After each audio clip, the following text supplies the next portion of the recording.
Hello, everyone. It's me, the King Czar of the United States, Grover Cleveland. You're watching Ink the Book Show, the only show that gets you free money from the government. Listen here, you can follow Ryan O'Connor at Wrangleshank on Instagram, on TikTok, and on Twitter. And if you like his work on the Bonehead comic, you can also watch the Bonehead cartoon. The link to all these things and more can be found in the description. Furthermore, be sure to like, share, and subscribe to all things Wrangleshank and all things Ink the Book. Thank you.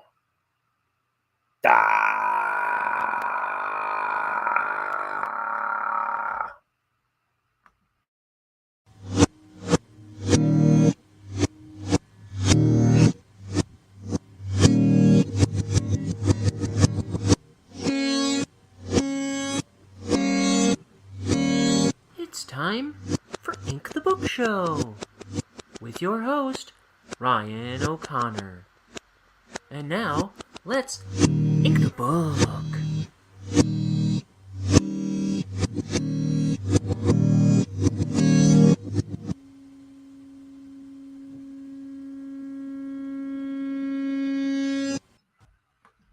Hey, all the peoples, everybody in the world, hello. Welcome to Ink the Book Show. I'm Ryan O'Connor, still working on my very first graphic novel called Bonehead. There he is. There's the cute little guy. Bonehead. He's a cowboy now. Didn't used to be. Used to be city folk. Well, we're getting very close to the end of this book. Again, I'm supposed to be on the next page. Don't know if I'll finish this page today, though. But I'll at least start it. I keep thinking I'm going to have time to finish the last page and then the next page. But life is busy. It's my brother's birthday tomorrow, so he wants to hang out and do something tonight. And I had other plans anyway. I was hoping to have... I thought my dad and my sister were going to come over here and help me with some stuff around the house. But I think that's fallen through because my dad is at a Cubs game with my brother right now. Rip off. Okay. Other than that, let's get to drawing. If I'm so behind, what makes me think I'm allowed to gab? Woof. You know what? I don't want to do this on stream, but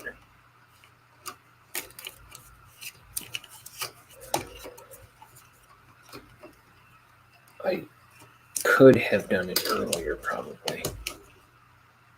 Well, that'll work. That's going to hold. Cool. All right. It's precarious, but it's going to hold. And I'm just focusing. Focus in, focus out. Focus. All about. Do that hokey pokey and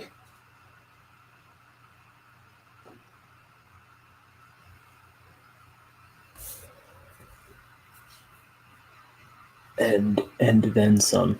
Okay. I need light. Now I need action. Camera, light, action.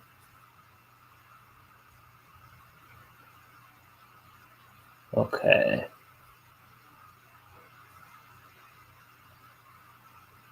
Here's another cobblestone shack. They're putting together, they're fixing stuff. They're gardening, they're painting, they're building.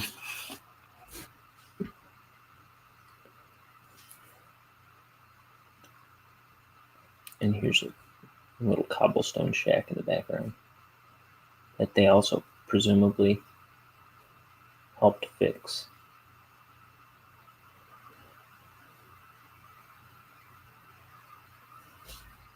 So this page has a spoiler for the story. Because I don't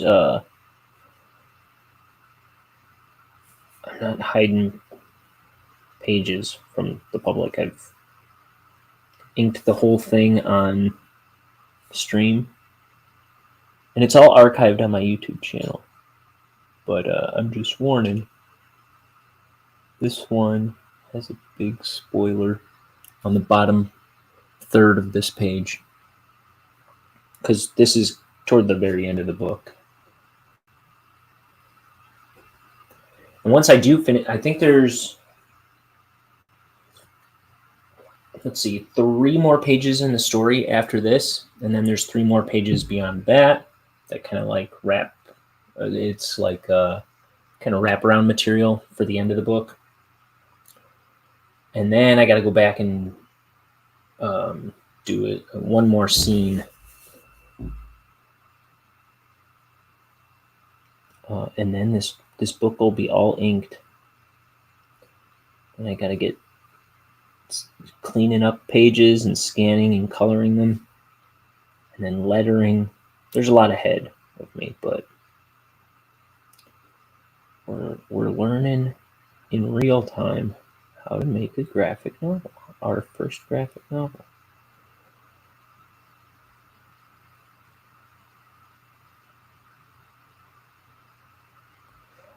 Today, what did I do this morning? I've been putting stuff up on Instagram and Twitter. I put together a couple new t-shirt designs with our good president, Grover Cleveland, who introduces the show every day. It occurred to me yesterday, why haven't I put him on a design? He's like our little mascot. So there's maybe I can share it. Let's see. I'm gonna pull it up here and share the screen so I can show you the new Grover Cleveland designs on the TeePublic. I just like my TeePublic shop. I think they're cool things. Wait a minute. Share screen. I'm gonna pull it up. No?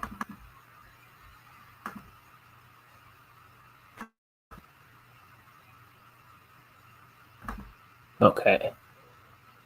So we got 2. I like this one too, the Lonesome Dead Cowboy. But we're talking about, get out of here. I don't want no deals. There's Ink the Book Show with Ryan O'Connor. There's our president. The president of the Ryan fan club. And here he is offering up his beloved catchphrase, "Get killed!" And it's got an Ink the Book Show logo on the back. So that's that. Okay. So if you care, that's something you might be interested in throwing a credit card down at. But if you don't care to, that's reasonable. Hey, I don't see me buying it up just yet.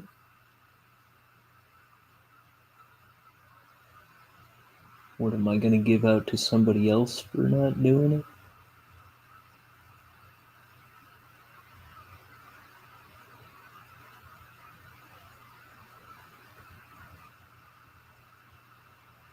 But there's Bonehead things up there. There's other Ink the Book Show ones up there. like that Lonesome Dead Cowboy one. There's ones with just fun artwork, no billboard properties associated with it. You don't gotta be a walking billboard for anything. You can just walk around with some cool art on your body.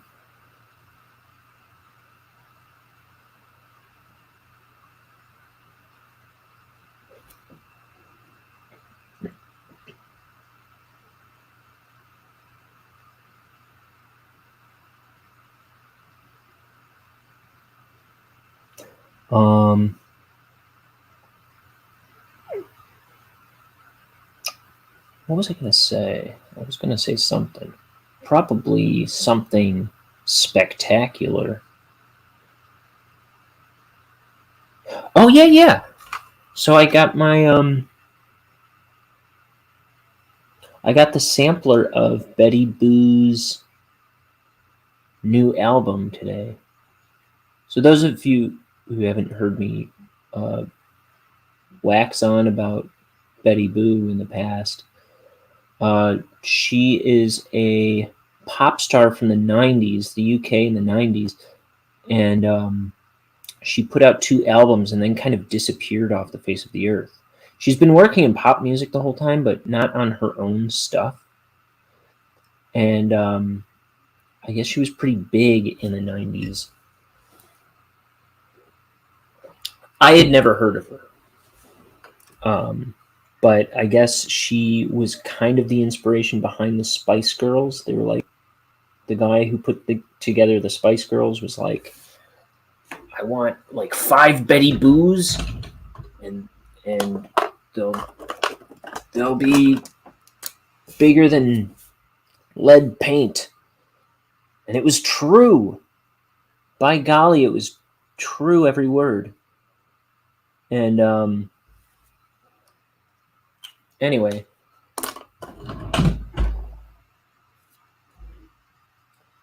about 10, 11 years ago, me and my buddy were browsing through we used to make like random trips to thrift stores, and we would just buy the weird, gaudy, tacky, fun stuff that we liked. And I think I bought a tiki bobblehead and like a little fuzzy, weird turkey, little decor piece. And then as we were walking out, I spotted this tape called Grr, It's Betty Boo. And we popped it out in my car on the way home and fell in love with it. Particularly this song called Gave You the Boo. I loved it. And the reason I even grabbed it in the beginning was because it reminded me of one of my favorite bands. Just the cover reminded me of Soul Coughing. And then the tape itself kind of reminded me of Soul Coughing in a way. Because I'm a huge Soul Coughing and Mike Doughty fan. And I was always looking for new music at the time. And so I snatched it up. And I love that album so much. And she has not put out any music in the past 30 years. And all of a sudden, a couple months ago, I got a little notification on Spotify, which I just joined last summer, and it let me know that Betty Boo had released a new single. I was like, a new single? For the first time in 30 years? And yeah, she's making a comeback. And so since then, she's put out a few singles on Spotify. She's put out Get Me to the Weekend was the first one, Shining Star. She put out one called Boomerang. She put out another one called something. I forget what the other one's called. But it's got a guy singing with her. And then So just now her new album Boomerang is out for pre-order on her website, which I think is just bettyboo.com or something. Trying to see if it says on the back here, but I don't see it. Anyway, so with the pre-order, you get this free sampler CD. It's 5 tracks from Boomerang, and look on the back. Mine is number 141 out of 500 copies of this sampler made. So that's pretty cool. And then I'm also getting a vinyl version of Boomerang. I'm getting the CD version of Boomerang, and I'm getting a cassette tape version out of nostalgia because that's how I was first introduced to her. Anyway, enough of that. So, and I just want to support my girl.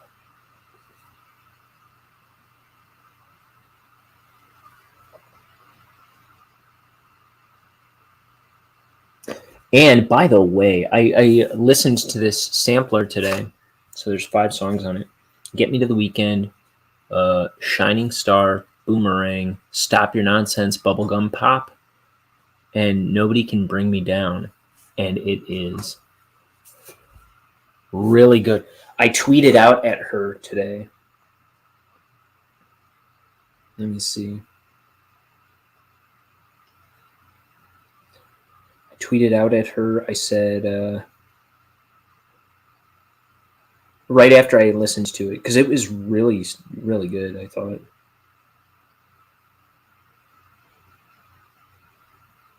Oh, it doesn't show it. Let me see. Tweets and replies, maybe? Yeah, I said, Betty Boo Mania. I just listened to the sampler of your new album, Boomerang, and it was an absolute thrill. Can't wait for the whole shebang in October. You are an atom bomb.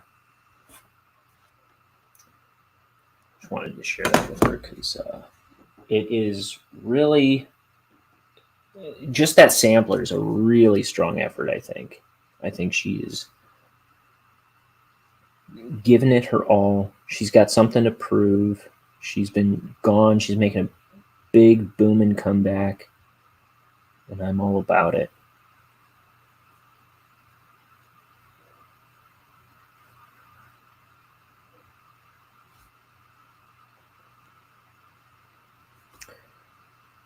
So those of you who care to check out Betty Boo, she's wonderful. And it's kind of rappy, kind of poppy, very 90s. You know, I'm stuck in the 90s too. She's very proud of being stuck in the 90s, like me.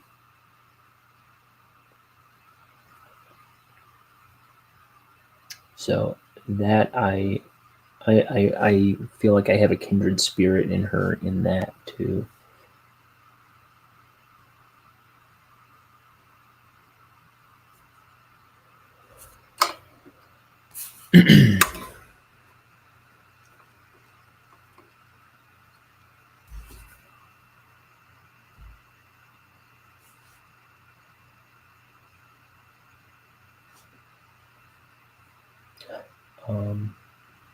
So I finished last night. I finished re-listening to, what do you call it? Jordan Peterson's first thing, not his first thing, but 12 Rules for Life, which I really like.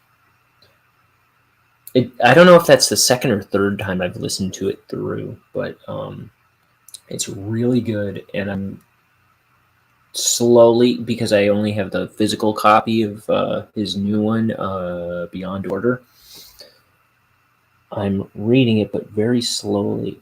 And it's mostly just slowly because I'm always doing this kind of stuff.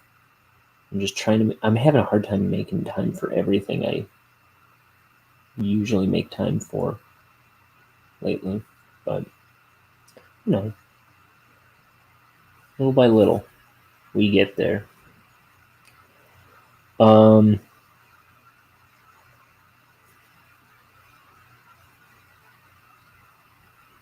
so I'm reading Beyond Order, but I also just started listening on Audible to his first thing, Maps of Meaning, and I just listened to the whole 45-minute introduction, and I feel like it's going to be really good. The thing with Maps of Meaning, though, is that thing is a 31-hour listen. It's freaking massive. And I kind of don't know what to expect with that one, but I really liked the intro to it.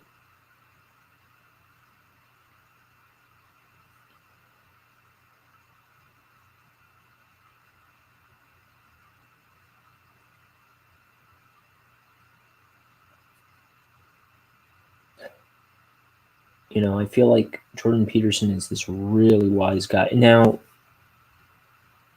you know, what do I know? I'm just a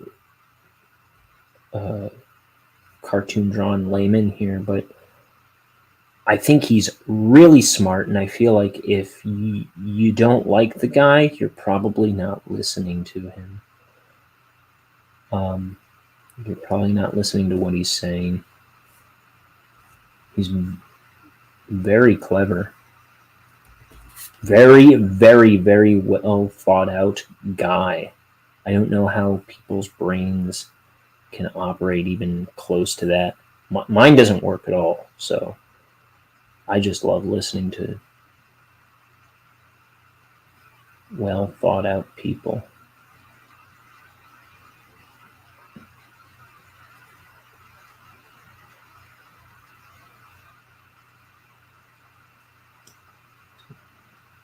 Very well reasoned.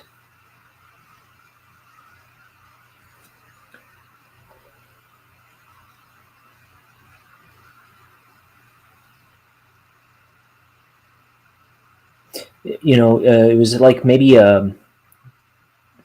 6 or 7 years ago, about 6 years ago. My younger brother was telling me, "Oh, have you heard of Jordan Peterson? You got to check him out." And that was like back before. It might have been before. No, not before 12 Rules for Life came out. I don't think, but I think it was just as that was coming out or something, or it was first getting like hyped, maybe. But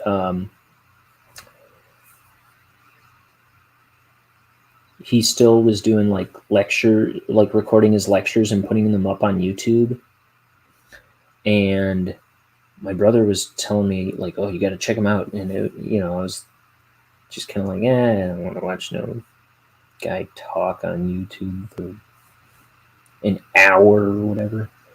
And finally, eventually, I saw him doing some lecture on like, I don't know, like symbolism in Pinocchio or whatever, and it just really like the Pinocchio Disney movie. I like when he talks about like The Simpsons or Pinocchio or things like that, Disney movies, but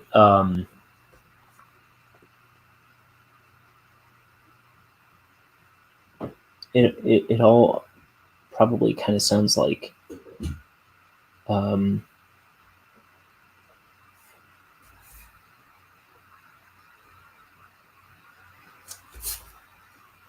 like a bunch of BS or something.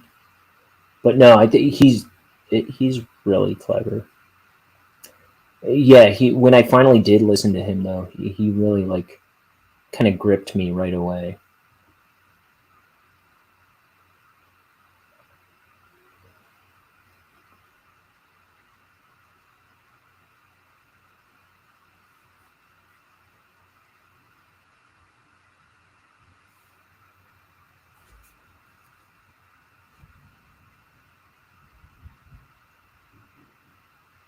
Is that thunderclouds in here?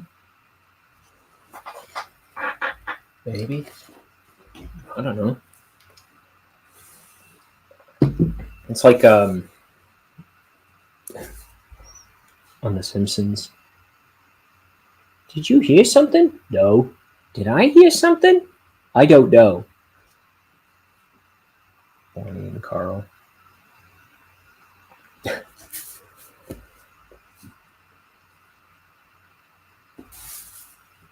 So let me see. I want to make sure I'm drawing these hats right. This one I'm not so concerned about. This one.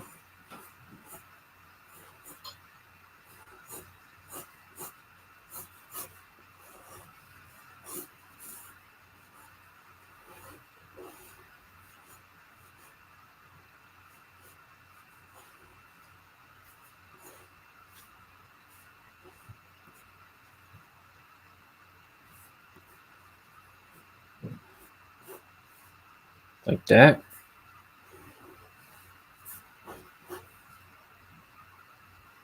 Quit scribbling!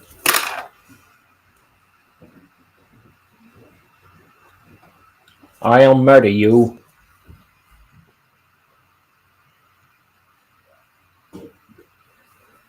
Mo would have murdered me. And he'd have gotten away with it.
Boom.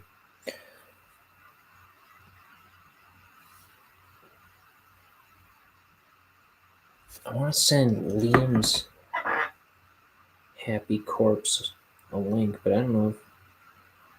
Oh! My sister and her fiance are at some kind of comic event. Oh, they're at C2E2. C2E2 is going on right now. Scotty Young is there.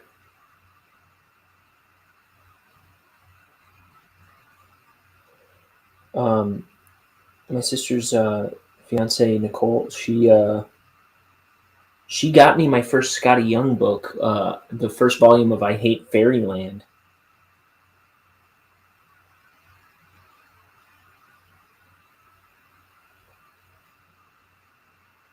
Who did?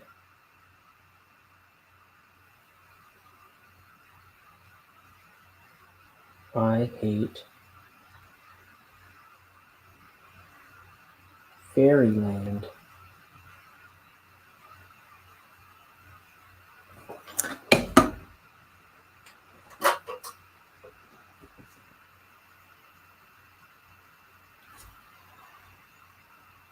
He's an interesting artist.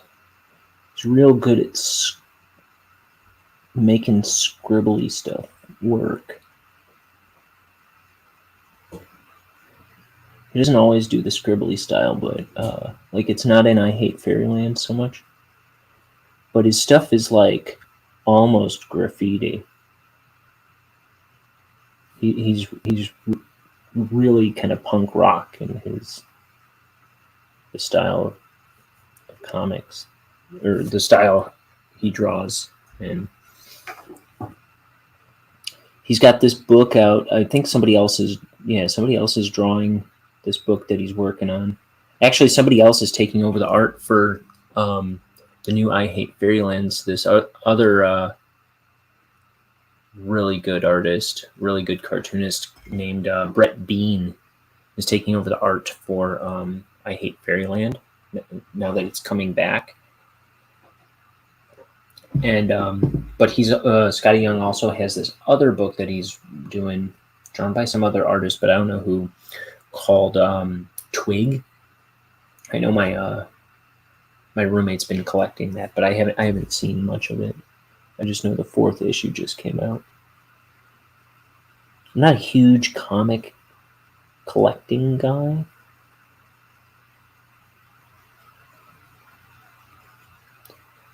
But I usually try to keep tabs on artists that interest me.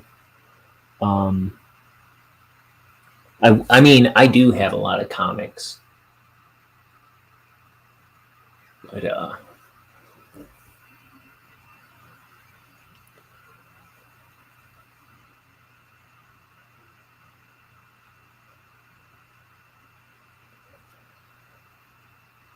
my big comics were always my big 3, I think, are Jonan Vasquez. I collect his stuff.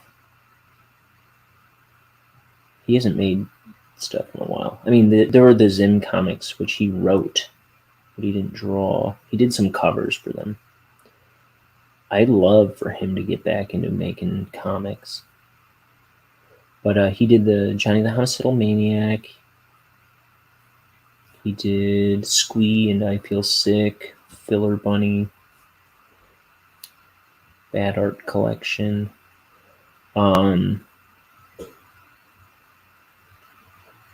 Let's see. So he's one of my big guys. Doug TenNapel, I have all like 20 plus of his graphic novels. And then Calvin and Hobbes. I always would buy Calvin and Hobbes. Or I devoured Calvin and Hobbes.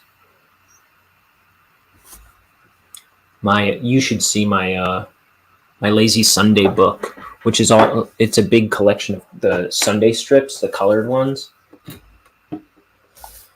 So here's what's left of it. It's all like tattered. And I got this when I was in maybe 4th grade. The back cover, I don't even know what the back cover looked like, but that's long gone. I think there might have been another page too. No, I think this was always the back page. But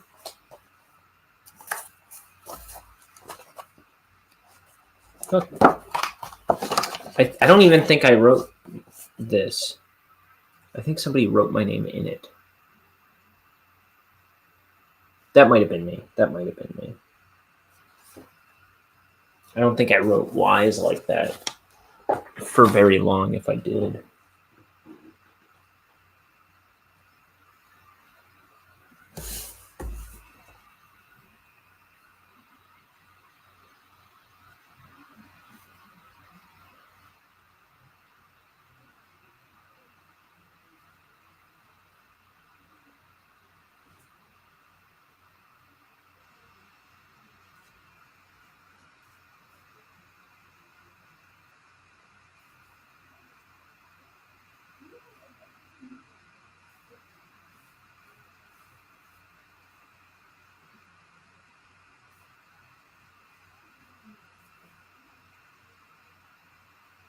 So he's storming off all mad because they were making fun of his handiwork.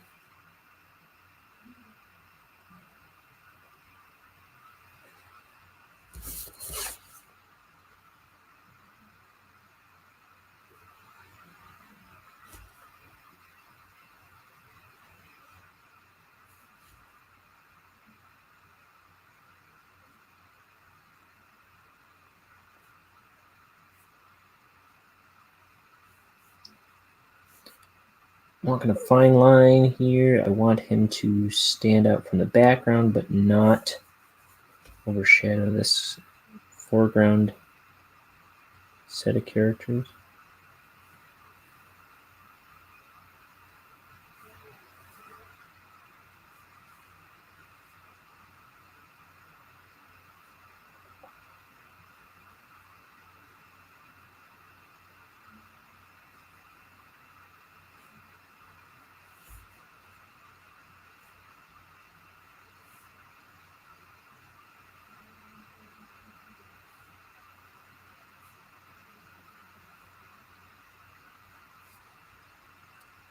Where am I? I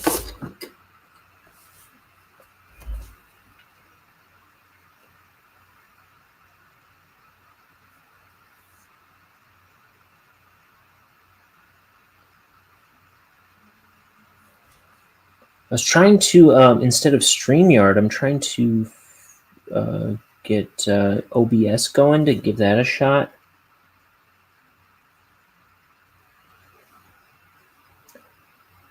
Like I've said, I was saying the other day, or maybe it was yesterday, I know a lot of artists that have used both and tend to use StreamYard, and I can't tell why they would prefer StreamYard to OBS based on things I'm hearing about both. Things I've experienced with StreamYard and things I hear about OBS. So I'm curious. I think part of it might be that I think maybe there's a simplicity to StreamYard. Because you got to pay to use. I mean, I don't think you have to pay to use it right out the gate, but I pay to use it for, I forget what feature. Maybe to dual stream, I'm not sure.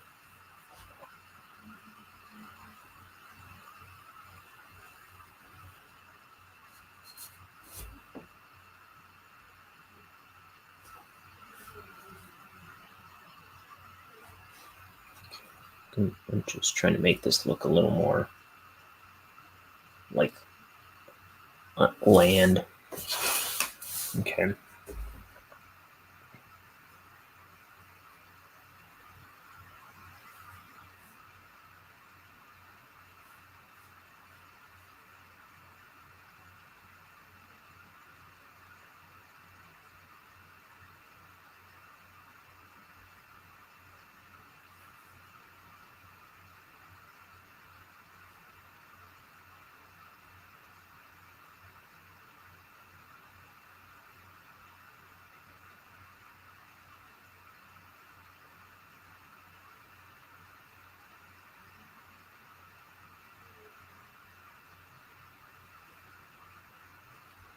Okay.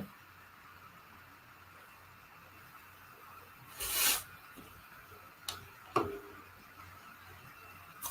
I said, it's a very precarious. My camera is in a very precarious state right now, so I don't want to fiddle with it too much. But I keep being tempted.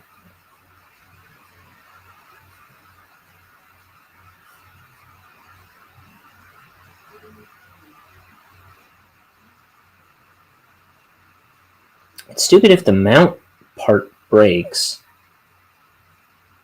You've got a perfectly good camera that just has a poor mount. I shouldn't necessarily have to buy a brand new camera. I might have to buy a brand new camera soon.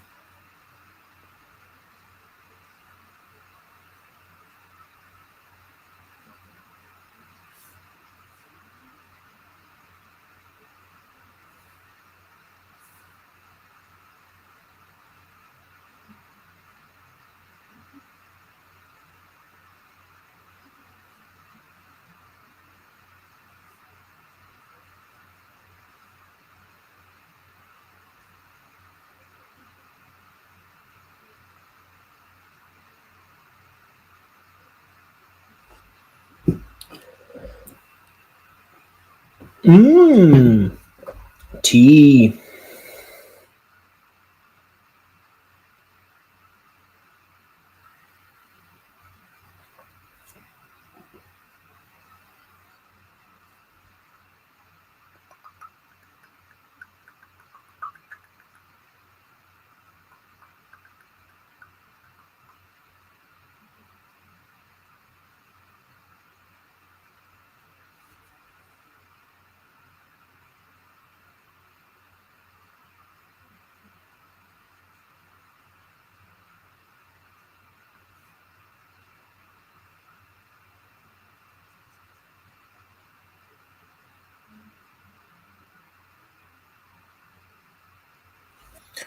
Okay. And then there's a cloud here. Just gotta get a fine point. Not too much ink on my brush. Fine point. Not too much ink on my... I'm just trying to beat this brush into shape. Watch this be like the thickest line I've thrown down today so far.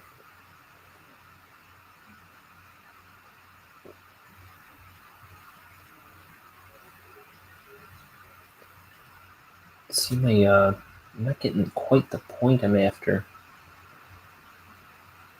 Okay, there we go.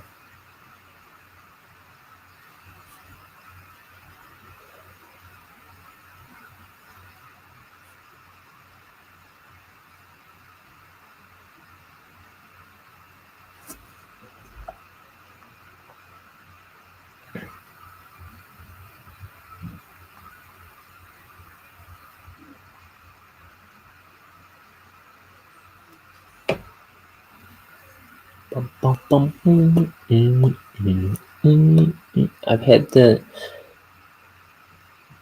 song from the Bob's Burgers, the Electric Love song, stuck in my head for some reason. Maybe just because I watched the movie recently, I guess.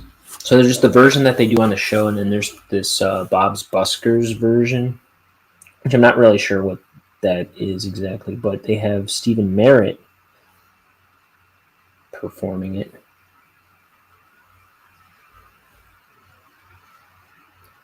He's the guy from the Magnetic Fields. He's got this really deep, kind of gothy voice.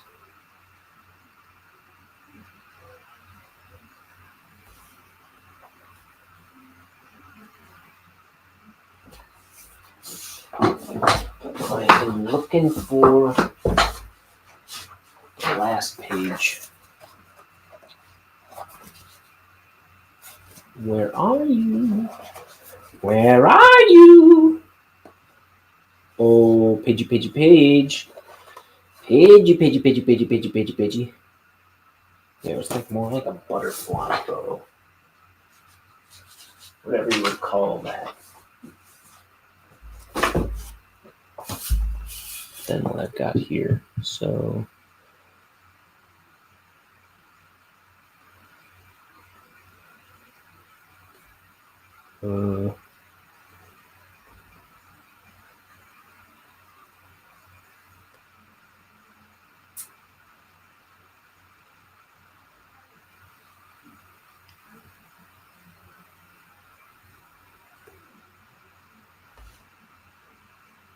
sure.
Oh, by the way, here's the spoiler. Bonehead is proposing marriage betwixt the two of them. If you'll recall, that was his idea at the beginning of the story.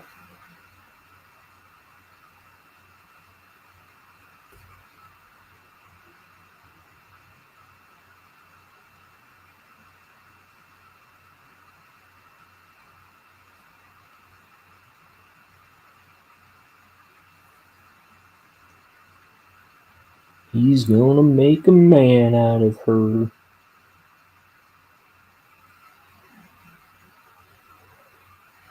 As is the latest trend.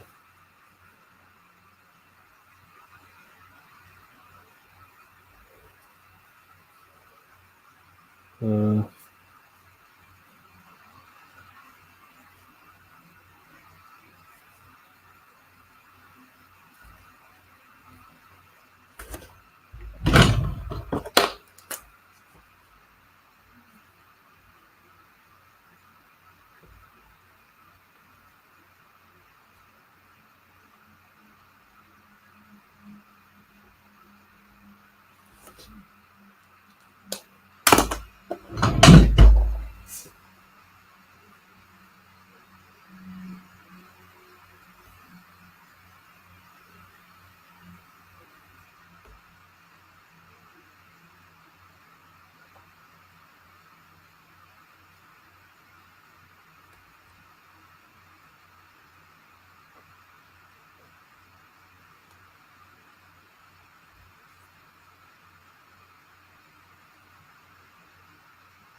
Itchy leg. Okay. Here's Bonehead.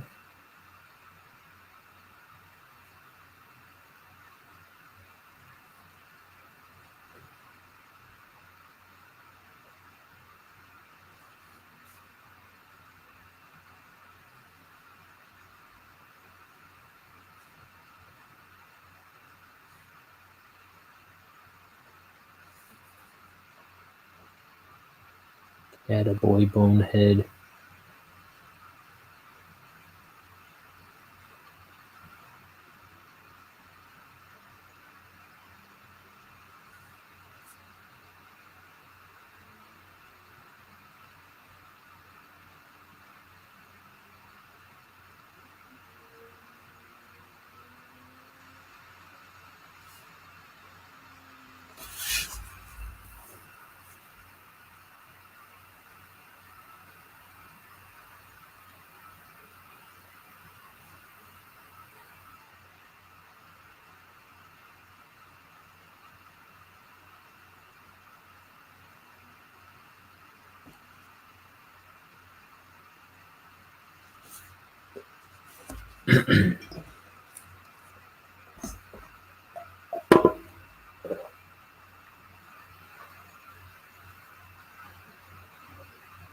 Okay.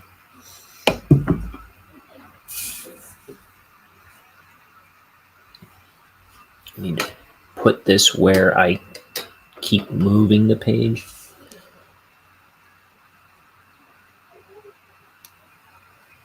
So otherwise I'm just going to keep wandering off camera.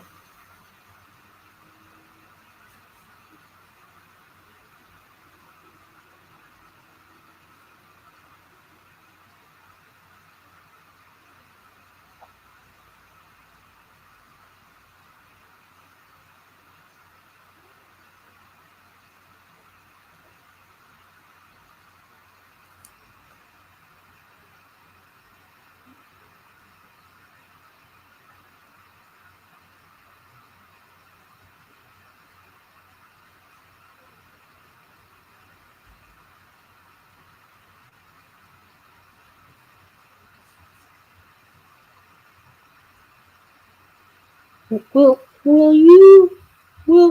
you marry me? And then he pees his pants.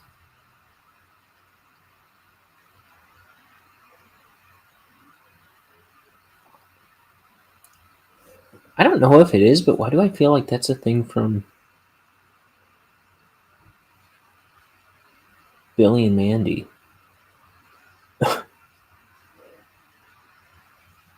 At least the way I said that reminds me of something from Billy and Mandy, but I don't know what.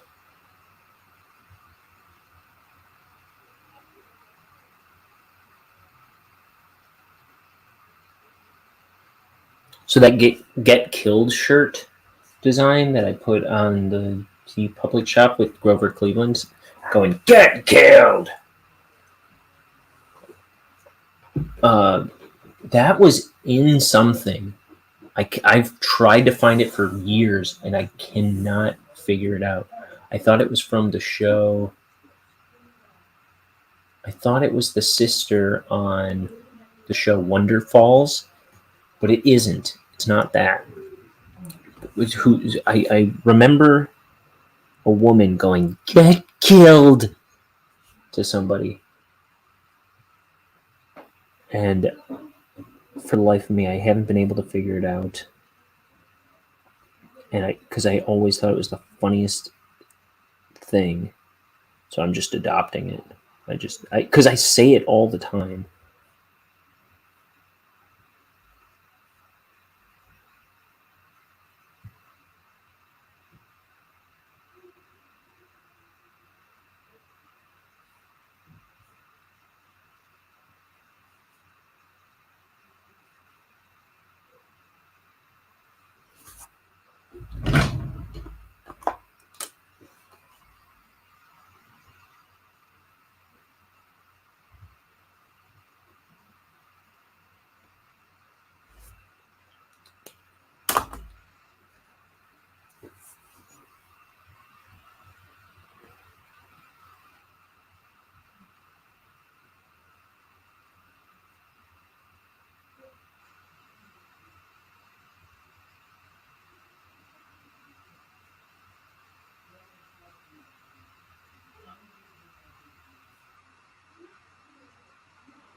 Like, okay, so the "Will you marry me?" Does Erwin ever propose to Mandy? I think that might be what I'm thinking of. Like he's holding flowers and like terrified but marching up to her very hesitantly and trying to get out the words, "Will you marry me?" I think that happens.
There we go.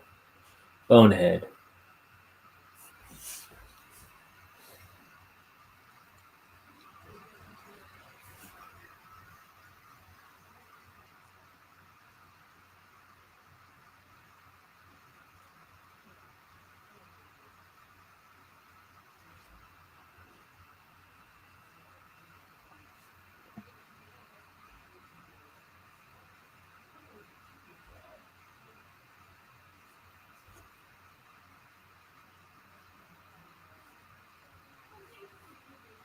too thick. Too thick.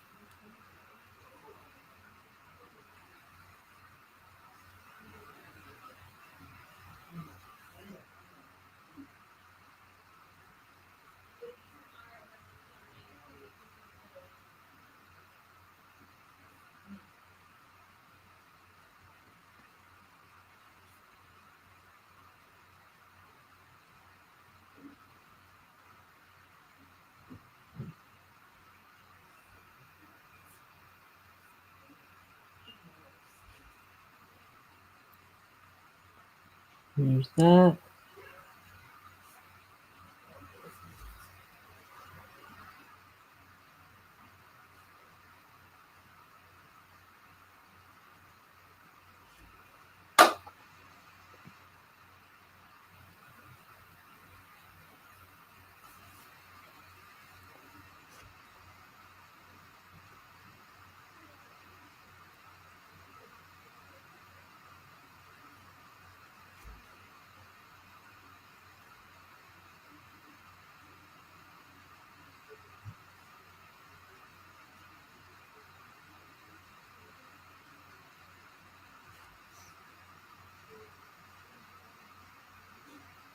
Here's a bunch of grass.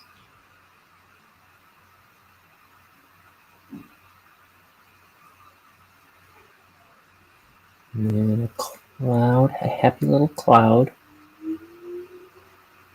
Ah, happiness.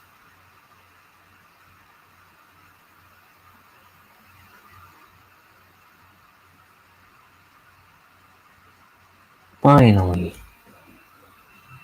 some happiness.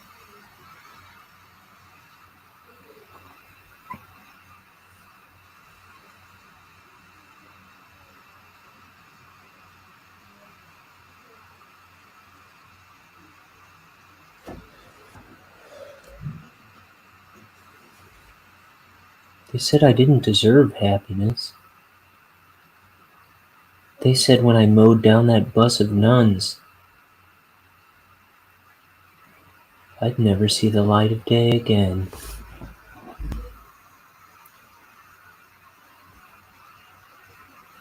Well, who's laughing now, state of Rhode Island?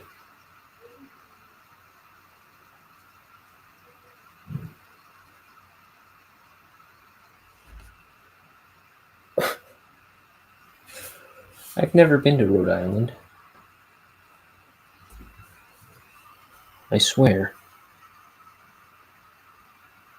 That was some other guy.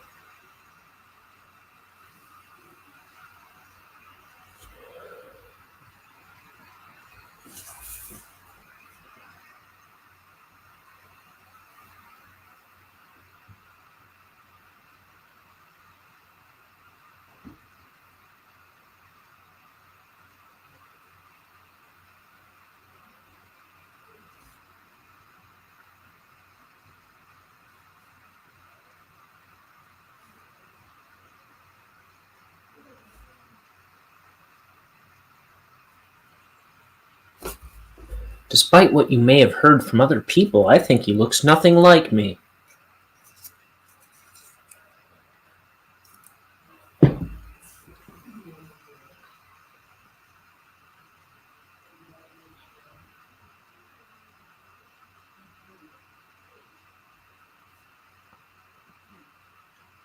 And besides, if I did it,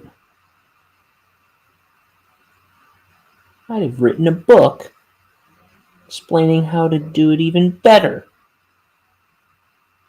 Hey, that's not a bad idea.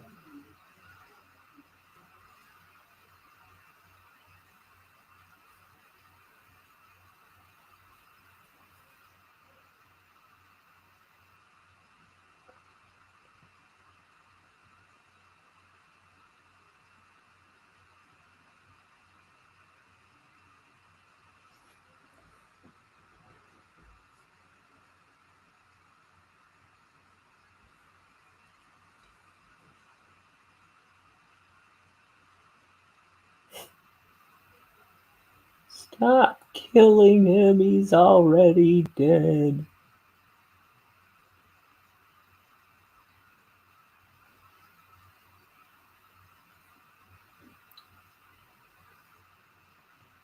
I'm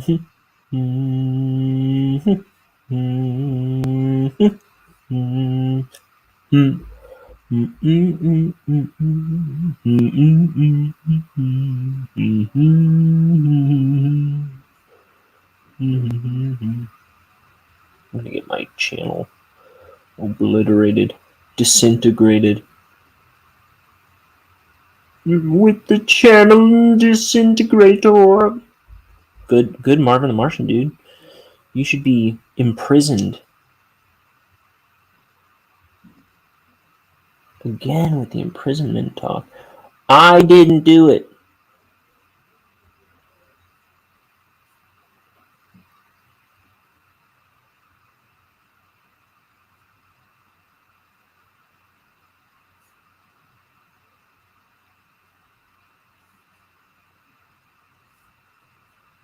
Even if I did think those rascally nuns had it coming.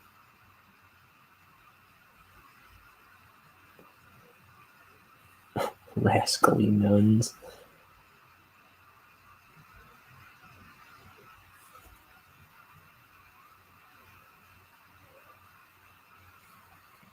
Ooh, I'll get you, you wasquy wabbit.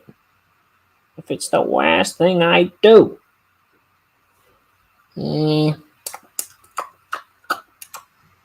Shut up, Doc.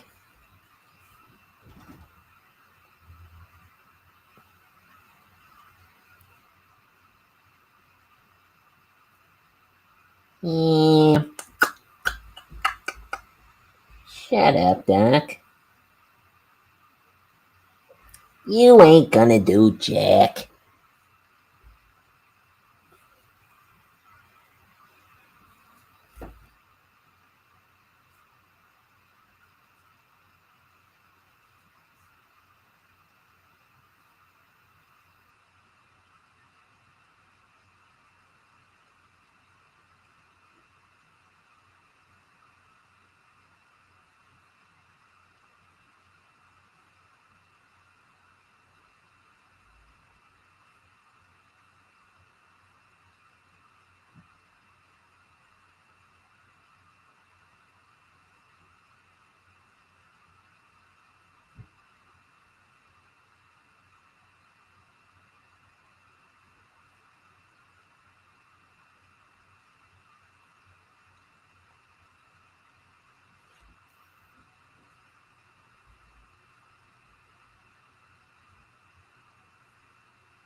So yeah, my brother Liam's birthday is tomorrow.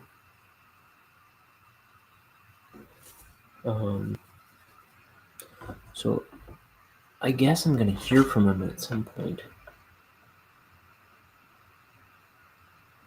Oh, my baby niece is at my Oh no, never mind. I thought they were closer to home. But they're at my brother's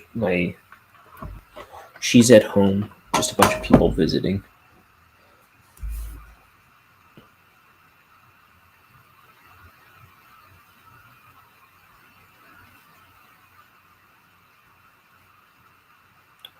Stupid niece. Doesn't know how to be closer. I'm just kidding. Though I saw a picture today of her eyes wide open. I haven't seen her eyes yet until today. She's beautiful. I thought she looked like an O'Connor until now she looks like her mother and her mother's sister very much.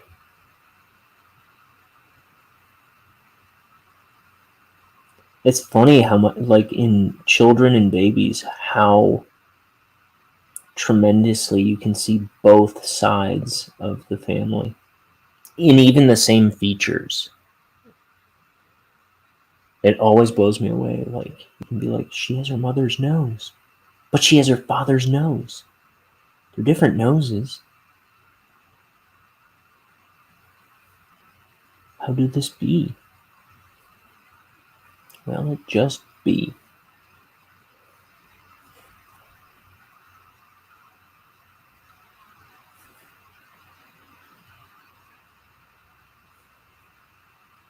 That's how.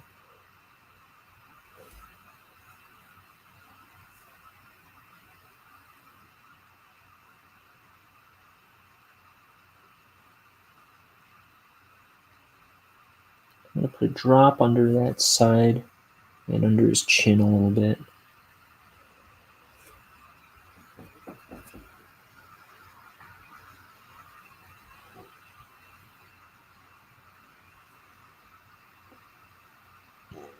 Pardon me. I'm belching.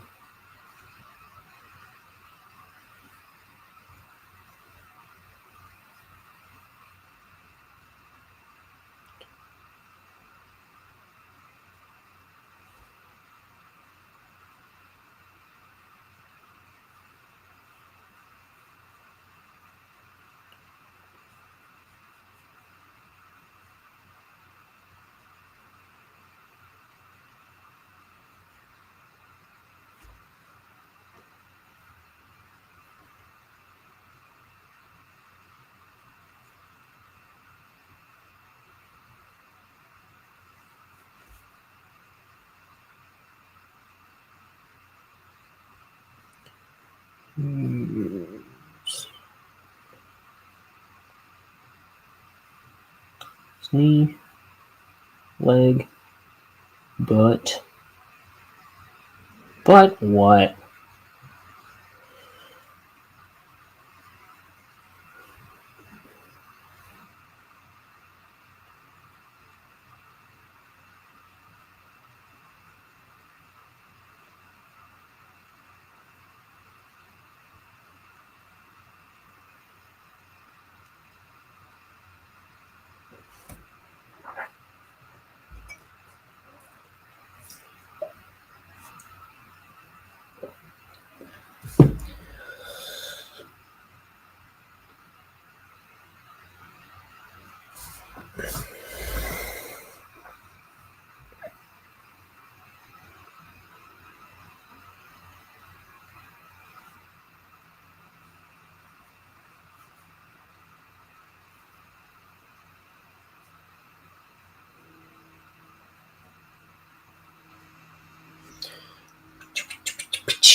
That's the noise I make when I have to go to the bathroom.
Okay.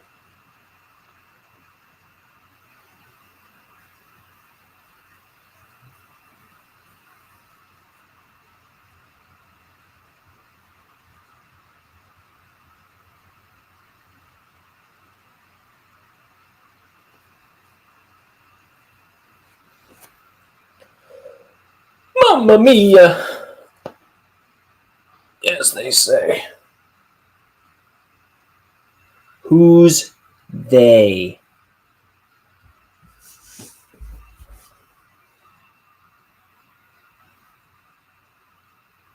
The unemployable, communists, the devil himself. No, I don't know. I'm just talking. I'm on automatic autopilot.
Okay.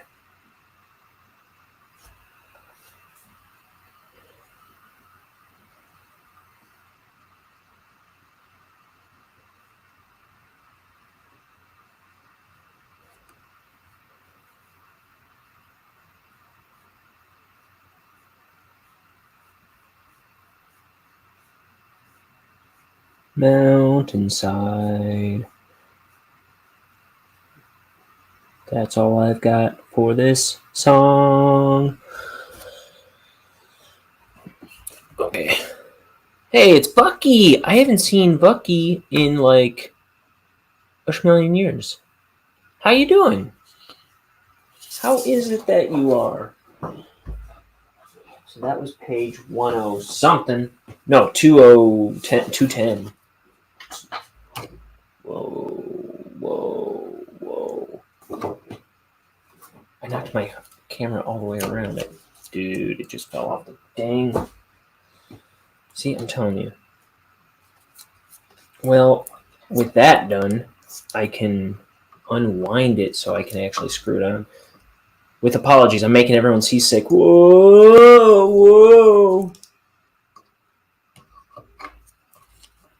So, I'm going to start page 2, what is labeled as 211 here. Crying out loud. What a flaming wreck. Hi, everybody. Welcome to Ink the Book Show, where the technical difficulties are endless.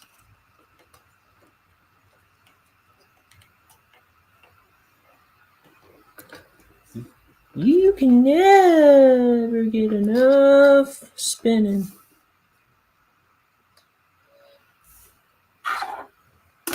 Okay. Page 211. I'm barely. I'm hanging on the thread of my sanity. No, I'm doing great. I had a niece born this week. Her name is Juniper.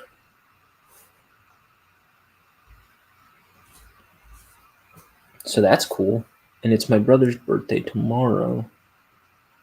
My brother Liam. So I think we're hanging out tonight. He asked me right before I started this broadcast if I wanted to come out with him somewhere. I don't know any more details than that, so I might hear from him at any time. Though I think he's at a Cubs game or maybe on his way home from a Cubs game at this point.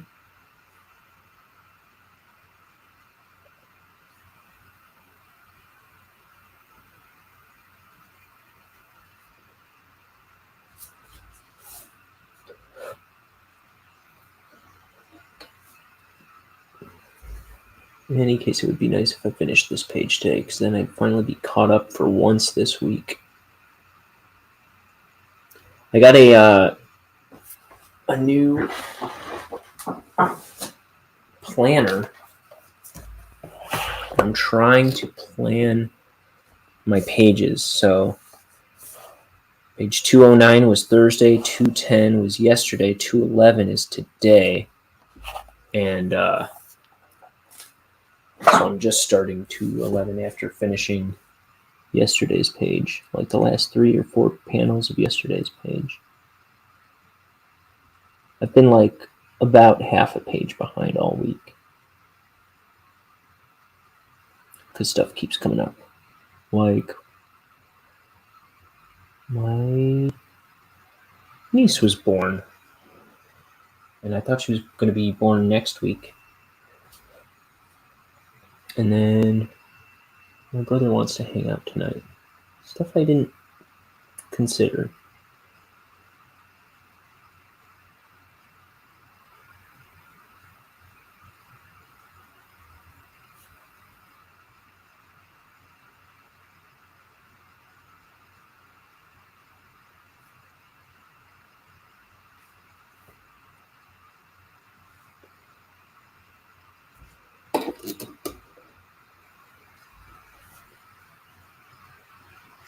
So I'm doing the last few pages this week. I think between now and the 11th, I should finish the last pages of like the very end of the book. But I still have a scene that I'm slowly reworking and have to draw and ink after this. So once I finish these last few pages between now and the 11th, I won't be entirely done inking the book. Although I will be close.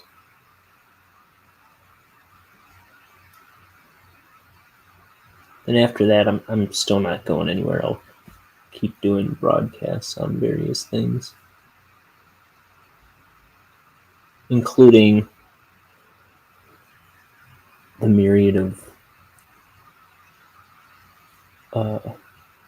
processes that await me on this project.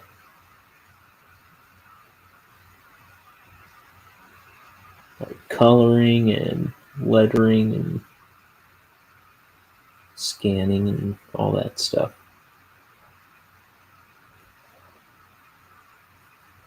I might even do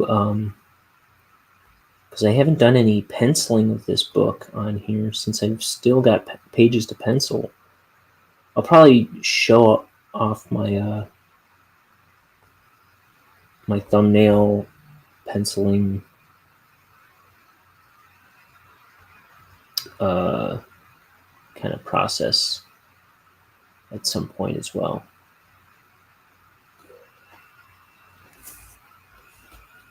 I know. I thought I was going to flake on this like a year ago.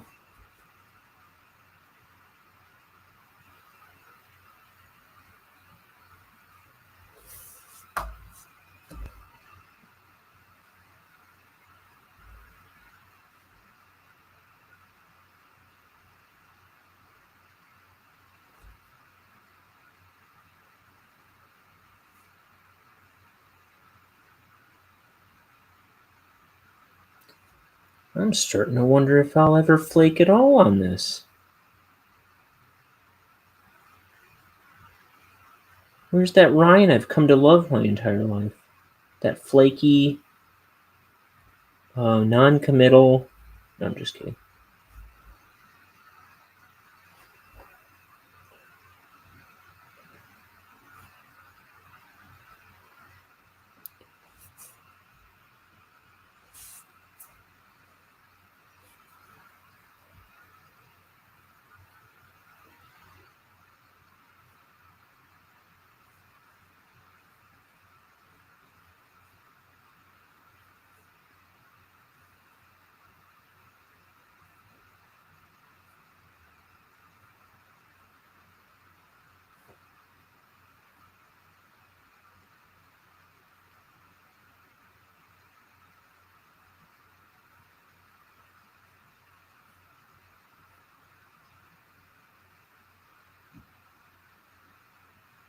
Okay, here is. He's got like this flannel pattern or something.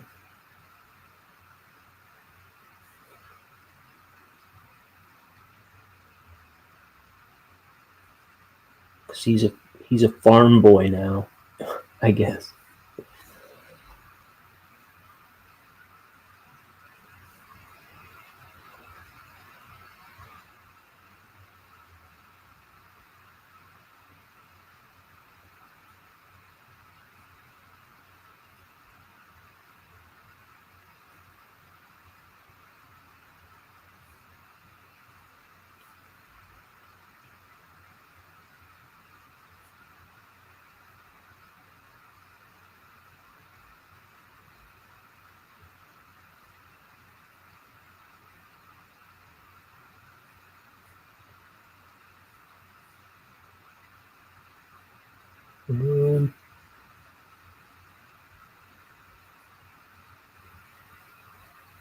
There's that.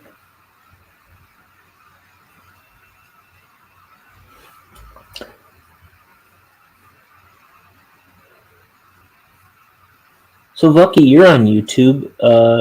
What happened to all the YouTube people? I used to get a lot of views. I mean, not a lot, but I used to get views on YouTube, at least on just about all my videos. And like at the beginning of June, I want to say, I had I was getting this huge influx of views on YouTube. And then all of a sudden, I'm getting like next to nothing.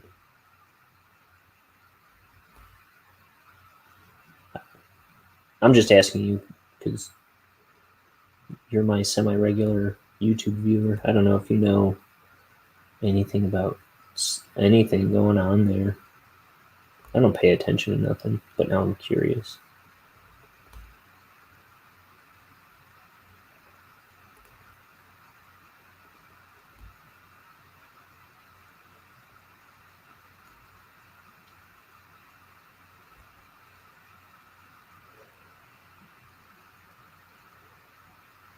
Maybe I'm just profoundly not interesting.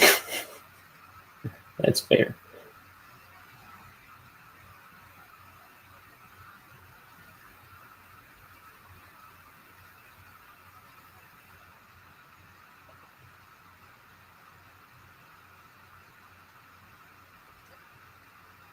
Have you considered the fact that you're probably not all that interesting? I have considered it, yes. You said you tend to be a bit of an idiot.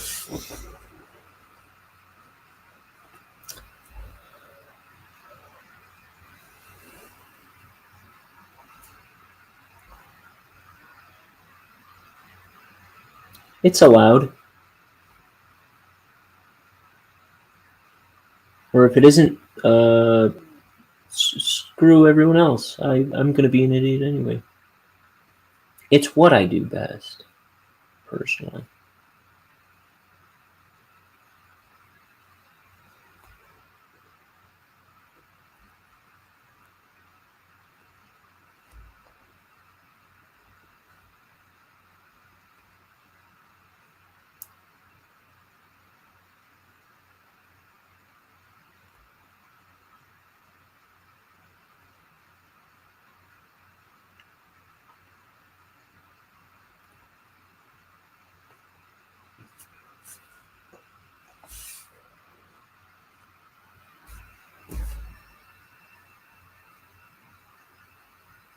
Yeah, every time I think something's going to work with social media or like YouTube or Twitch or something,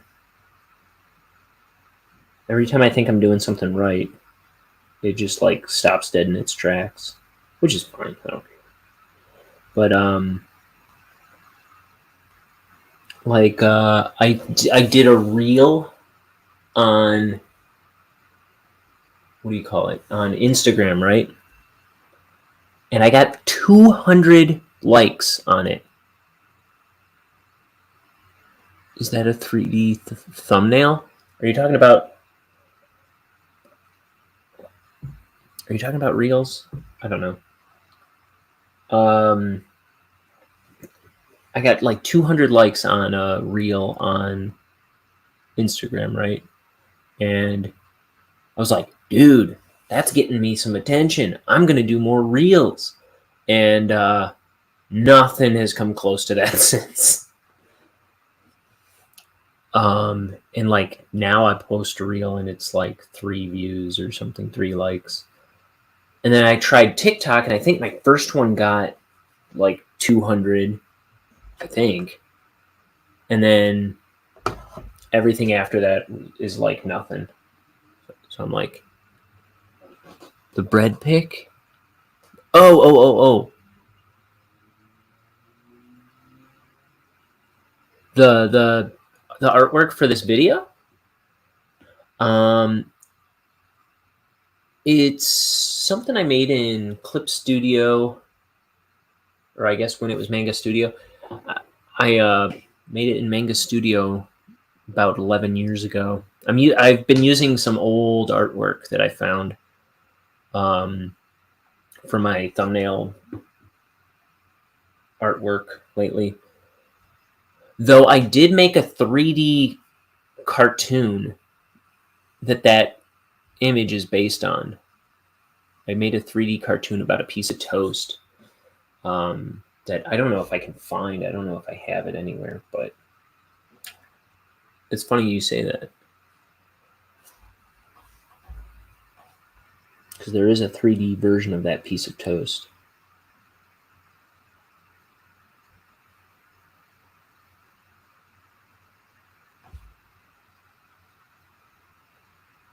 I made like a 3 or 4 minute cartoon, or maybe probably like a minute. I don't know. About 10 or 11 years ago.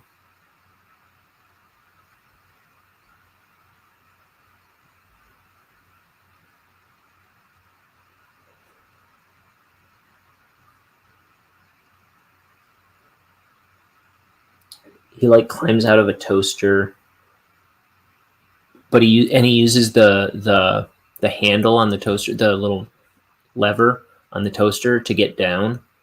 So he climbs onto it and it goes down.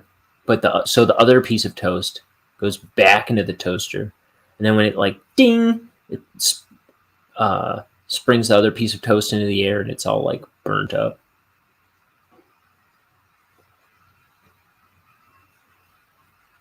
Something like that. I forget exactly how it goes. But he escapes the toaster and burns the other piece of toast.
Yeah, I made that when I was going to art school.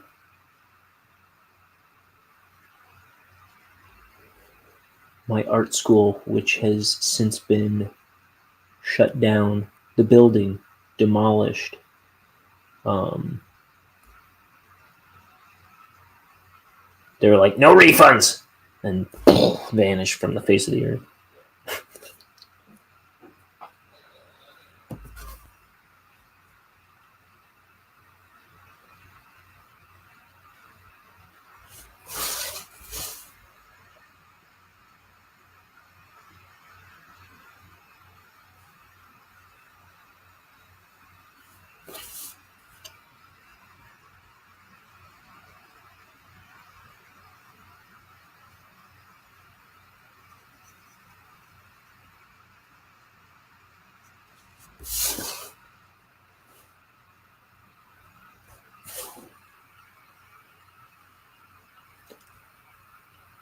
That's art school, kids.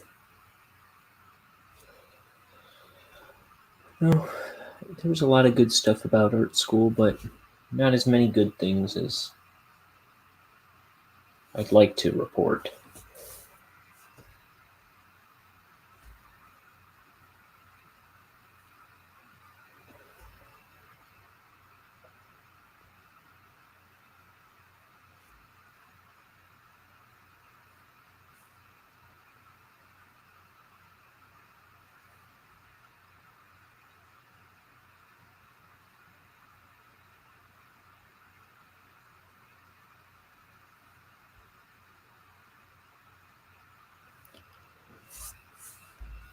Not everything can last forever.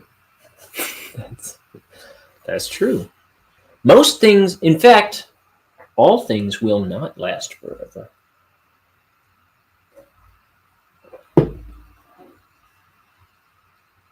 Right?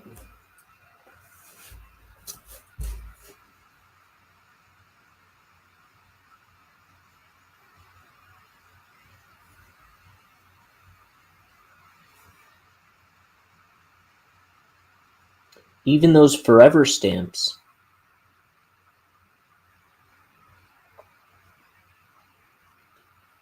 One day the sun will burn out, obliterating all life with it. And those forever stamps will be no more.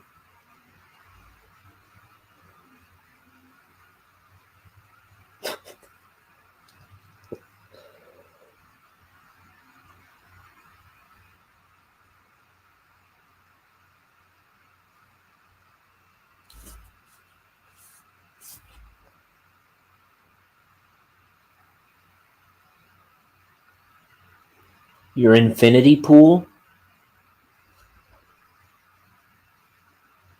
will one day cease to be. They say diamonds are forever, but I sincerely doubt it.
Eternal eclipse of the heart? That's a laugh. I'm just kidding. I couldn't think of anything else.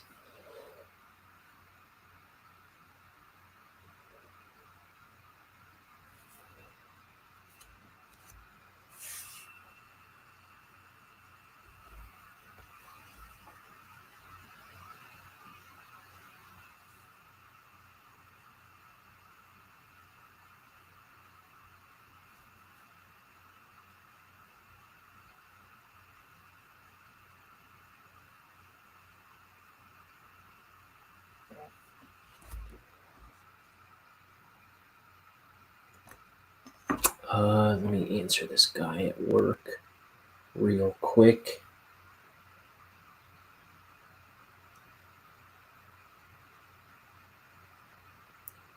Should be boxes of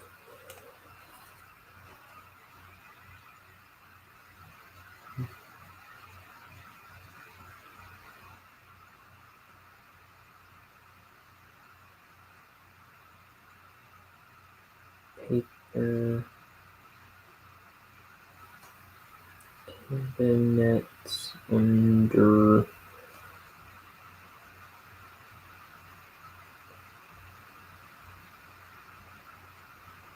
Okay. Boom. Nailed it! Saved the day! I'm basically Superman.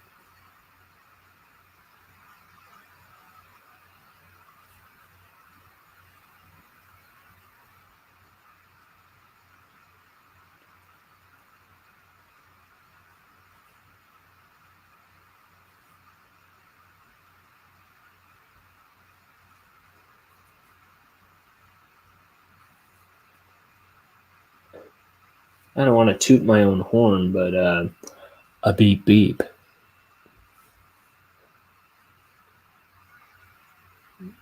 I got that from Scrubs. I'm a rip-off artist.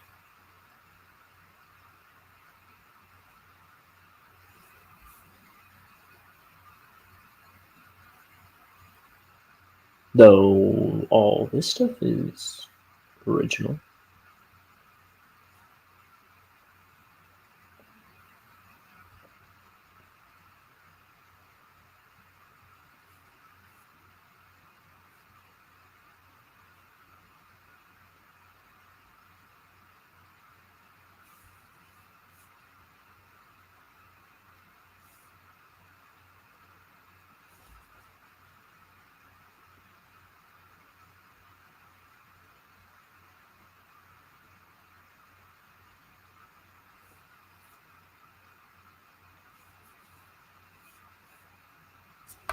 Okay.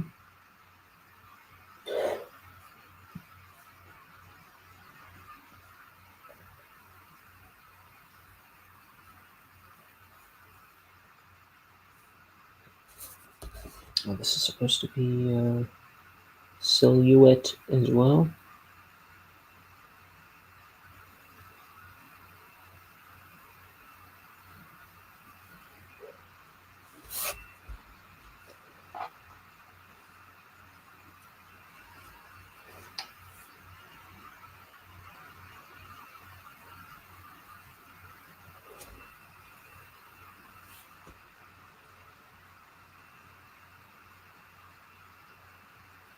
I guess she's happy about it. Or maybe she's laughing at him.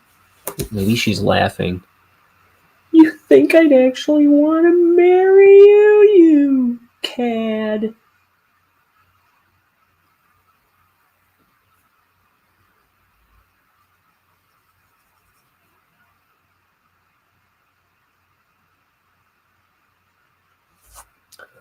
I am going to play... I gotta make new stuff.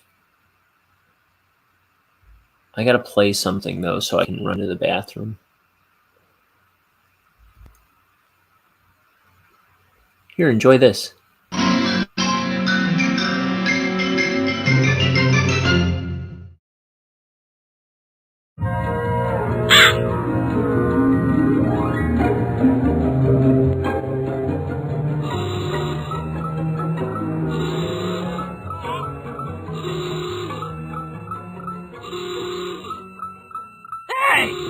Pipe down in there! Some of us are trying to sleep!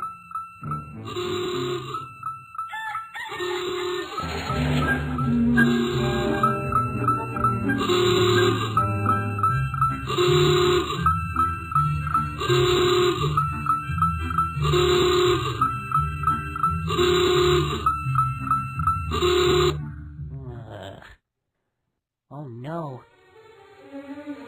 I'm dead. I'm gonna be late for work. Where's my tie? Where's my tie?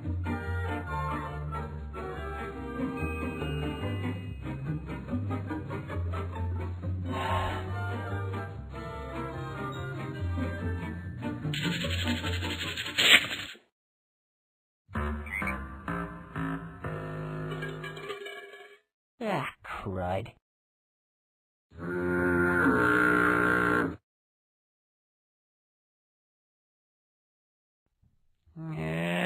I need to find my tie.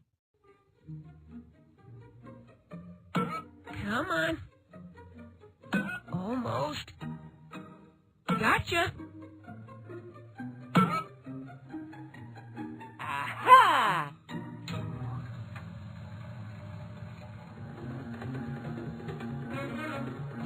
I've got you now. Whoa! Whoa! Whoa! Whoa! Whoa! Whoa! Ah!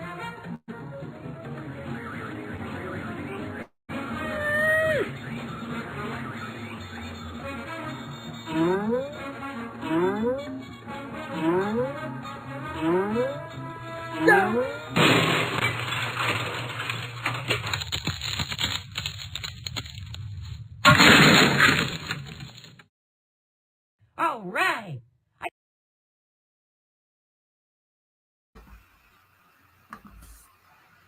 Okay, Sorry. all right, I'm back. From the little man's room.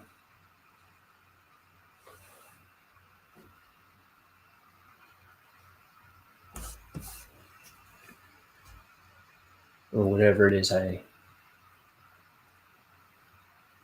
think I am these days.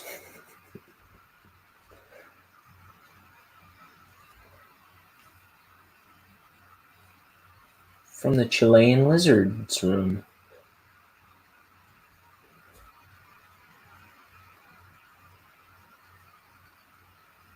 Whatever it is I profess to be these days. He thinks he's people.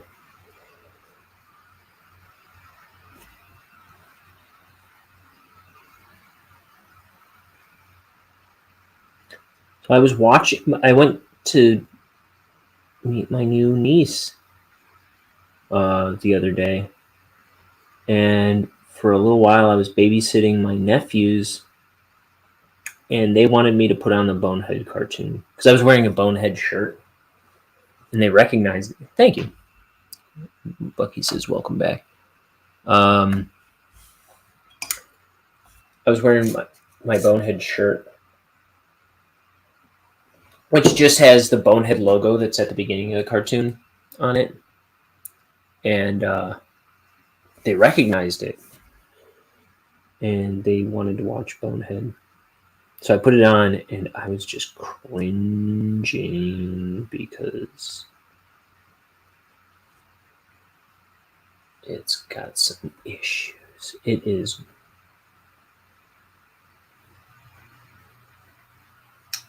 could be better. How about that?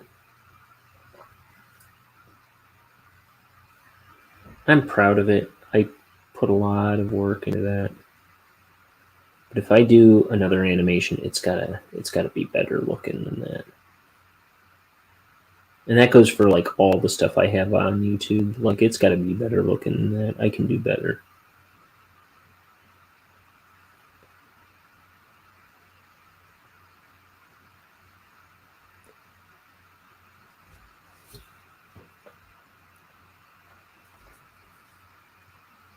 The thing is, it's like animation is so dang time consuming.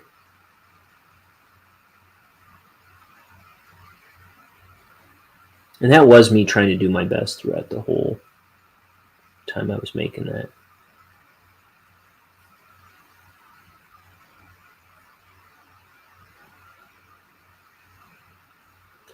But it's like Jake Parker says, it's finished, not perfect. That's what counts. That's how you get projects done. They're finished, not perfect. Same with this book. It'll be finished, not perfect. If it was perfect, I'd never get anything done.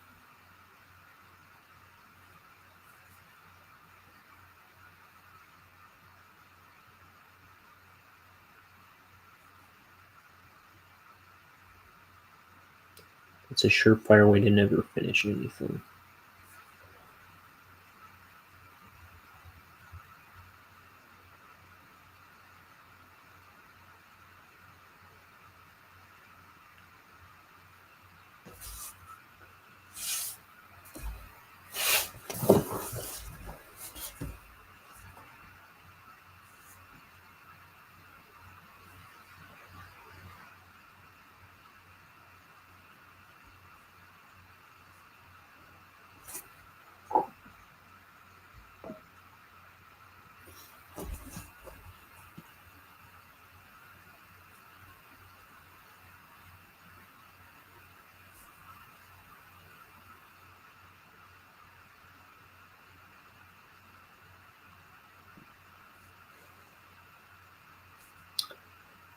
Leaves. Just like the astronauts eat. No, not astronauts. Giraffes. Those are the guys.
I don't know why this just popped into my head, but they're making a new Matilda movie? Or is it just about the Trunchbull? You know, because we're so obsessed with making movies about villains being the heroes or something.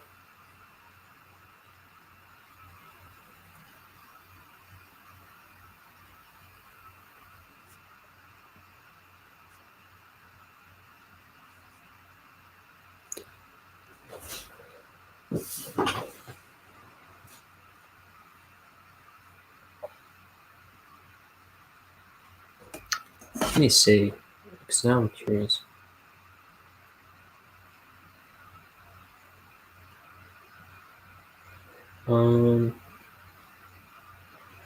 Trunchbull movie?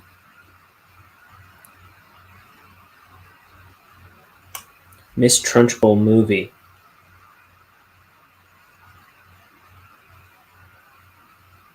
Yeah, it's Matilda musical? Oh no, it is called Matilda 2022.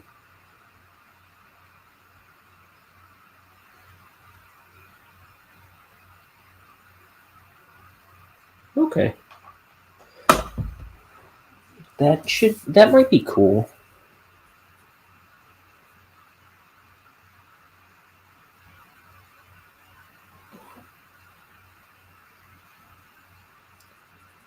I like Roald Dahl.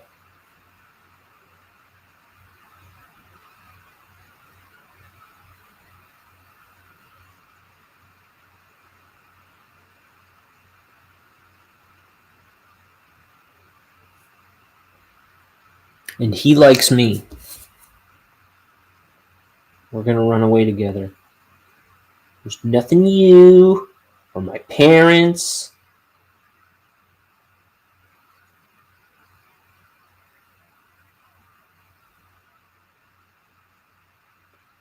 or the BFG can do about it.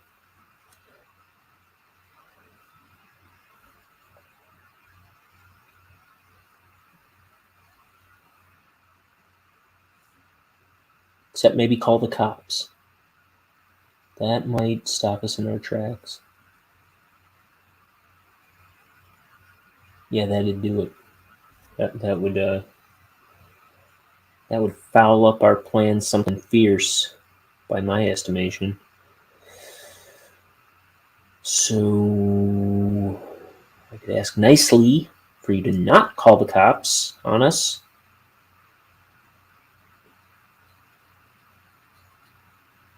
But who am I to ask you of a favor? After all I've done. I don't know what I'm talking about. Did I save the early drafts of Bonehead? I have probably every drawing I've made of Bonehead somewhere around here. Like the script. Well, I have. Let me think.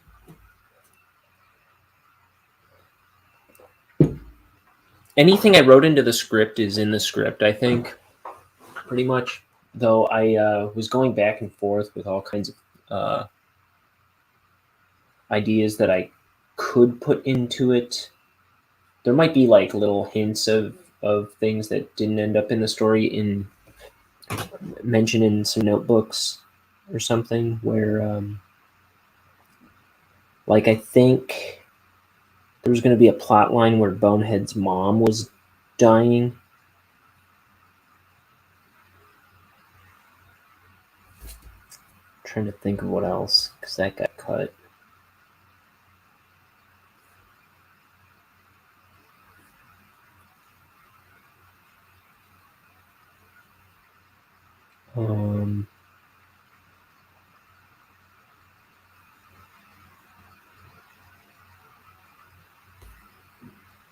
You know what? I do have note cards somewhere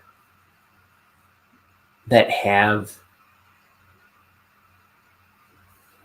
Yeah, I was writing it out all on note cards at one point, and there was a version that I was trying to do before I abandoned writing it on note cards. I just wrote it right into the script after a few attempts. So there is a version on note cards where it was going to have more to do with the death of Bonehead's mom.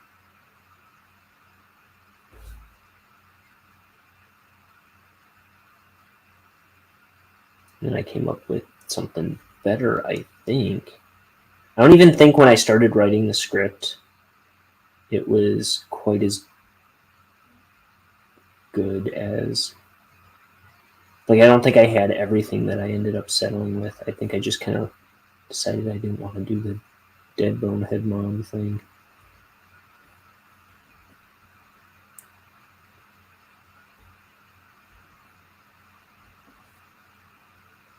I just kind of kept making up new stuff as I went.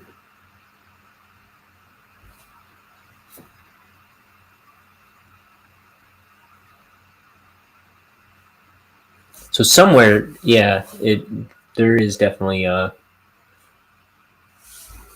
early stuff that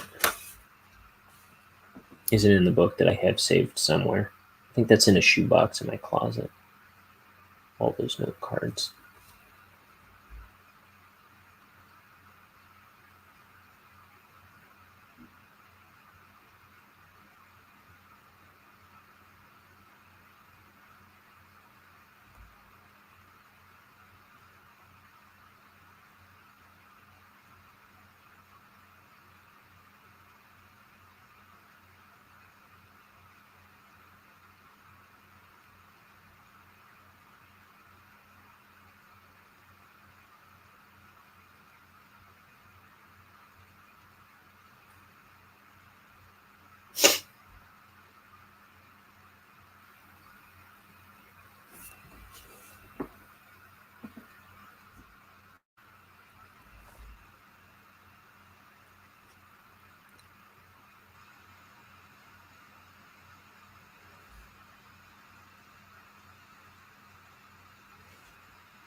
Yeah, I was trying to come up with different ways because there's this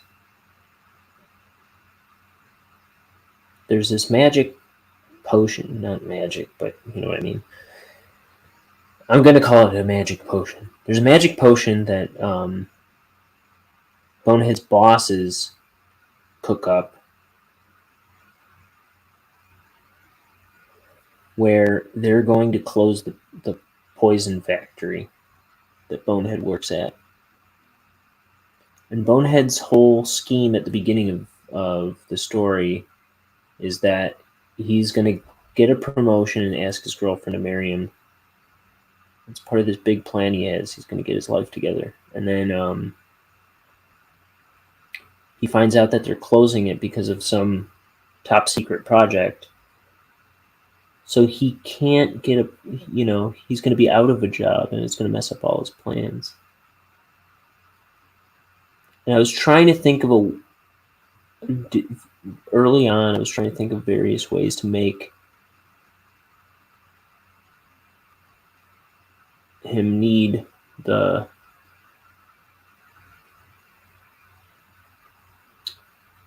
magic potion.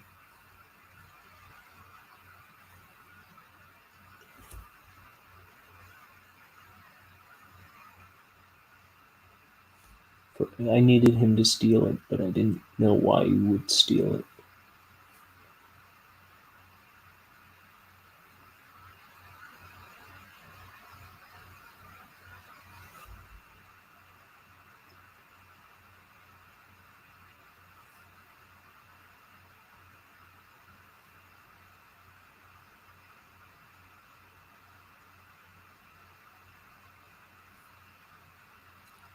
Oh, see you. Bucky says bye.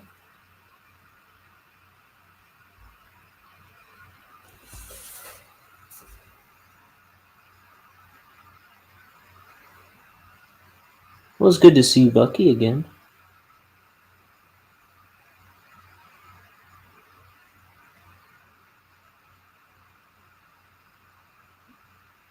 He left as abruptly as he appeared.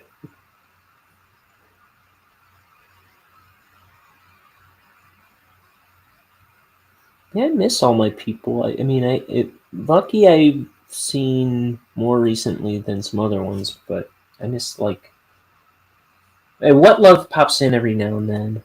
And who else? Let Me Sleep I haven't seen in forever, though I see her on Instagram. I always see she's got a story up on Instagram. She cracked me up. I thought she was really funny.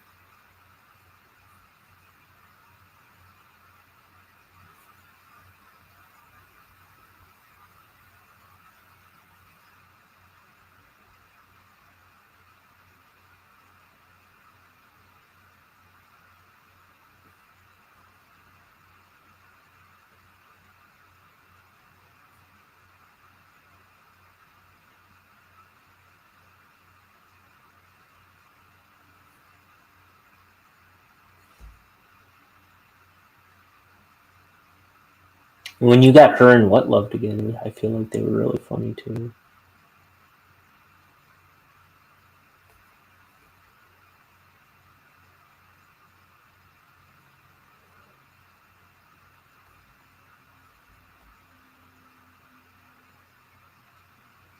Because they were both French Canadians.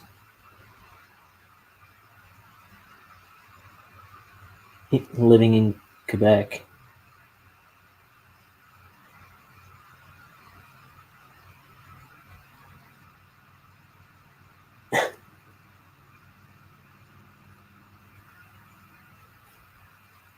They'd be making their own in-jokes in the chat. Sometimes.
keep trying to get Liam in lately because it's always funner when Liam's in.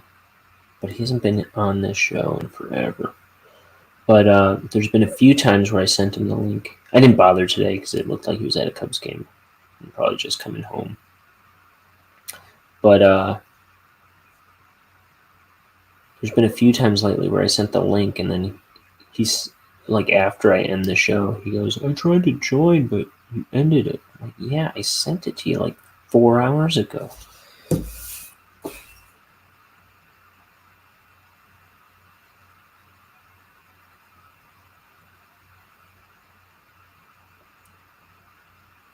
You bastard. Sorry. I usually resist the urge to swear on this show. I thought it would be funny though, so I went for it. I took a chance, swung for the fences, and I cussed to swear, baby. Kids, do not try this at home. What can I say? I'm a rebel. A macho man.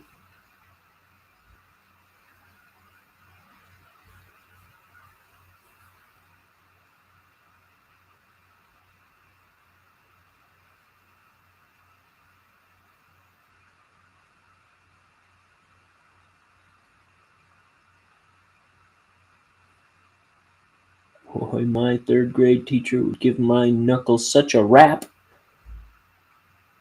That's not true.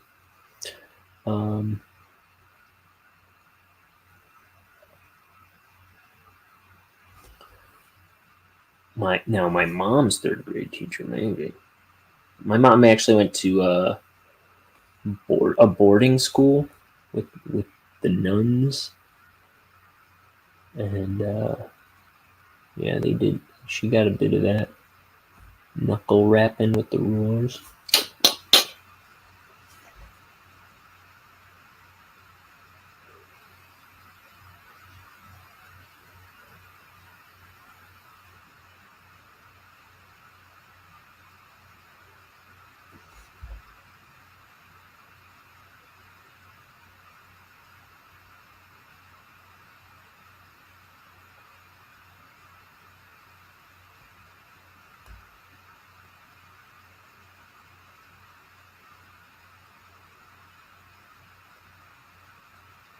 She loved it. I'm just kidding.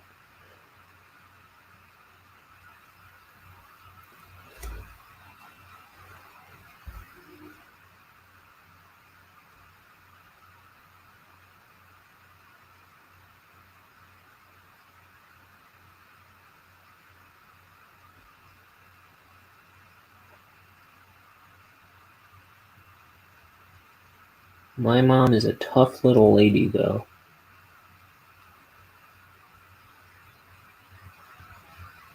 First of all, she raised 7 kids, so that's something. Certainly not nothing. I was impressed watching my younger brother the other day manage his 3 rambunctious little boys, all under the age of 6, and with his new baby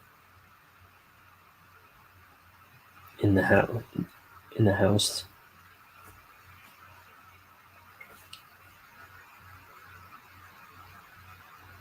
Like him and my sister-in-law both. I was in awe of them managing their kids so like smoothly and effortlessly and tirelessly.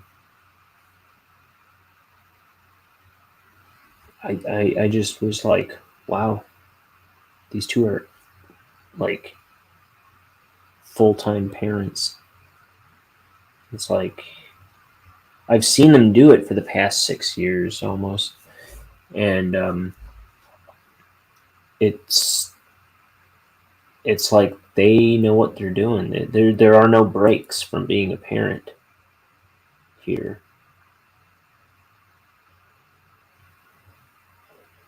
And but like, so my mom, she had 7.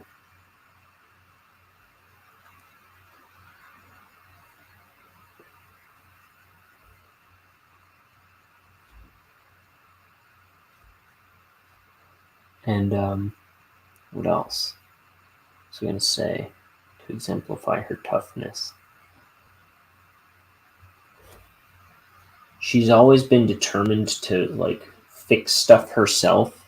Like, she would get under the sink while my dad was at work and fix it. She didn't want to hire a plumber. She has this Irish pride about her.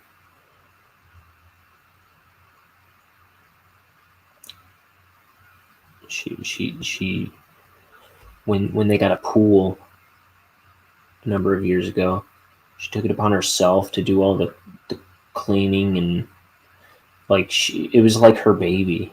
She like would always be out there trying to figure out how to get the pool set up for the year and like do this and that.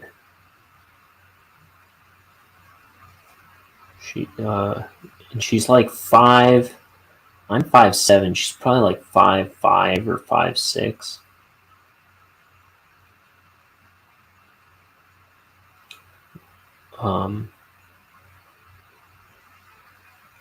If you ever visit my parents' house, she's constantly doing something. She's probably constantly doing multiple things, the least of which is not cooking and cleaning.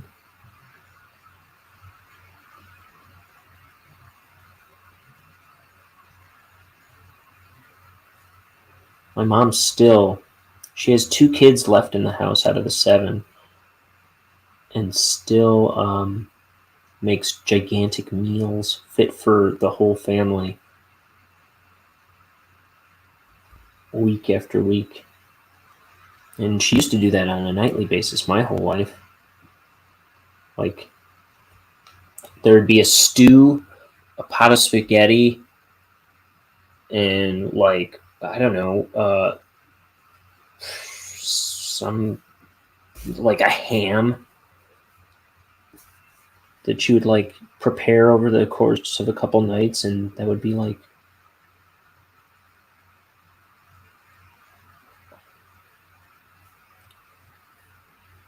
half of our dinners that week.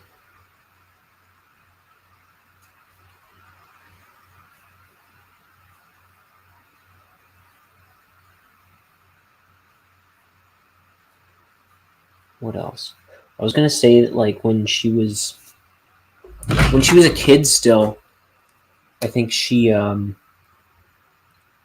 gotten a job.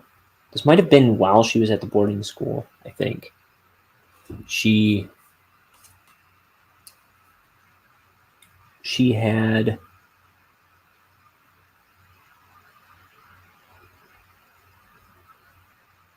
gotten a job where she was like a nursing assistant or something.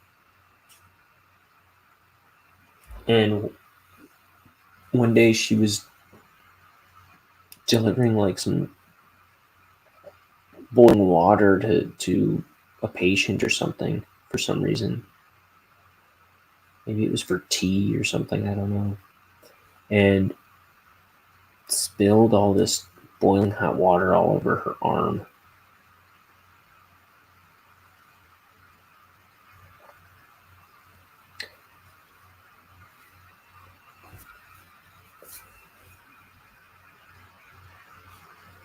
What else? She also, when I was a baby,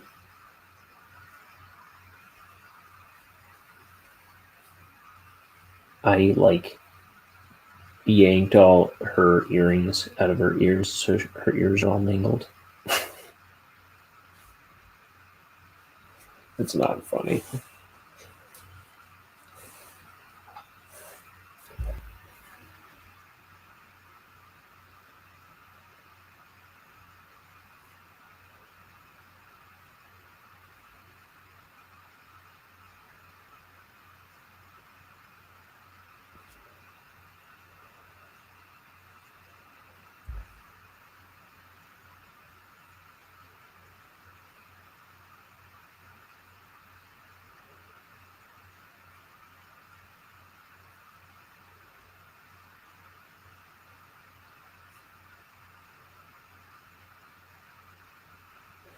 But she's a tough little lady. I know everybody says this about their moms, but she works harder than any woman I know.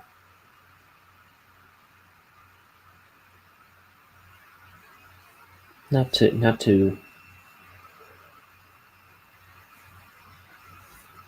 you know, not to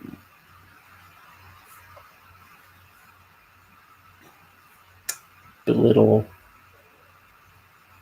other women I know. But I feel like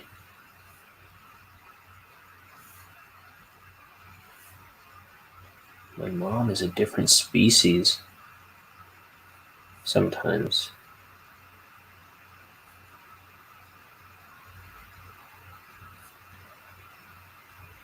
Does that sound like I'm belittling other women?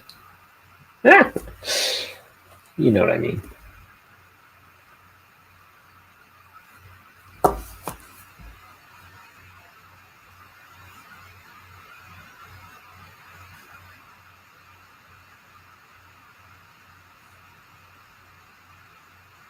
What time is it? It's almost 7 o'clock.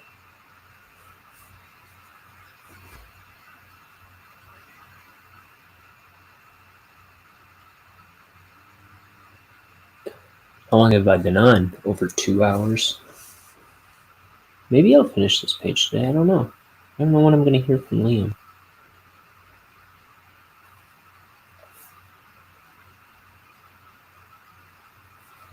I wish I had his present. I don't think I'm going to get it for another week or so.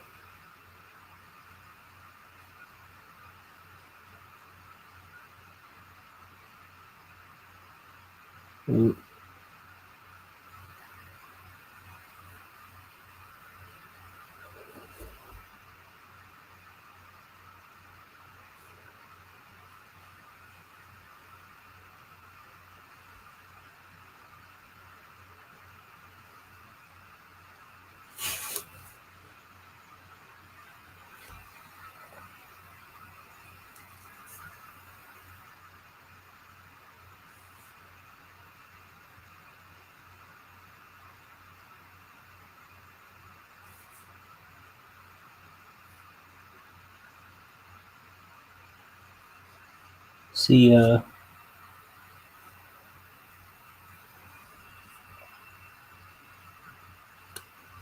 how the one eye looks smaller than the other?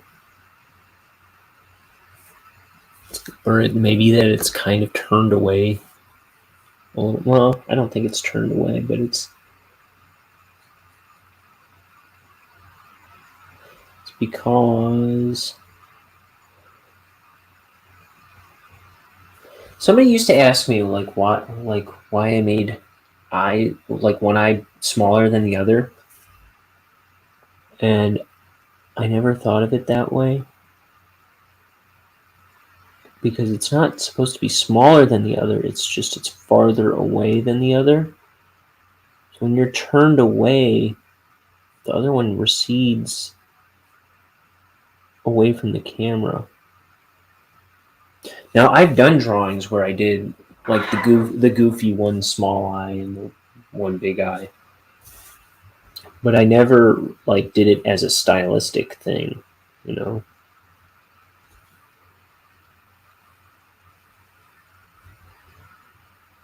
But that's just kind of a general rule. As it turns away from the camera, it ought to be something. It should be kind of perspectively smaller. So if so we've got a square, and then we've got a cube turned at an angle. I mean, this could be a cube if we're looking at it straight on. But if we look at a cube, here, let me try that again. I want to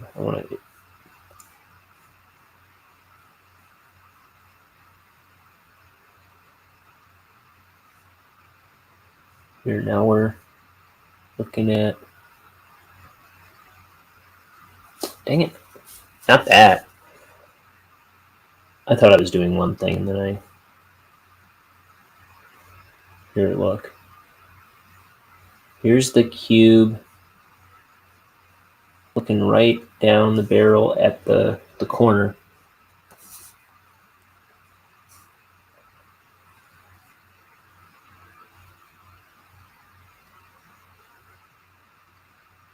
I keep trying to do something, like different things at once.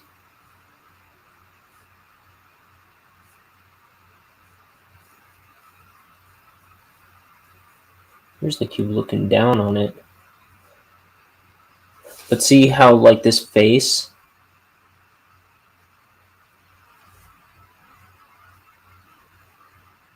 of this cube, the segments recede smaller as they get away, as they go farther away. That's kind of the idea. We're looking at Bonehead in 3 dimensions. That's why the one smaller eye. And it's not smaller, it's just... Well, it is, you do make it smaller so that it looks farther away, because we're representing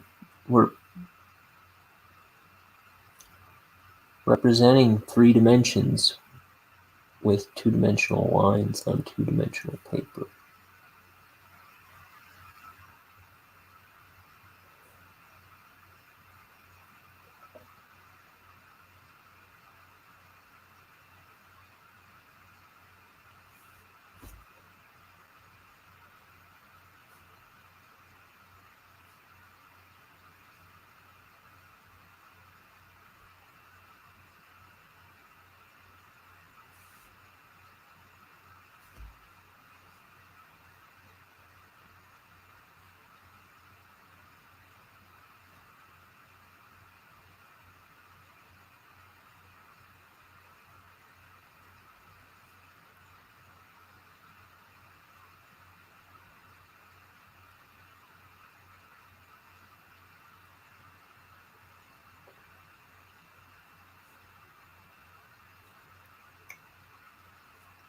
Mm-hmm.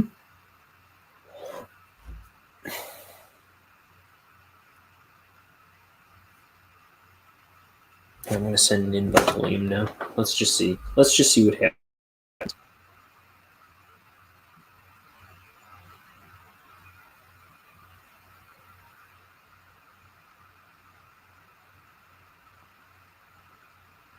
Oh, wait. I think I'm getting messages about it. It's Liam Eve. We celebrate at Wrigley every year since he was 7. I think we missed COVID 20 year, is what my dad says. Oh, they're not. They're just talking about something. The tradition of going to Wrigley Field every year, I guess.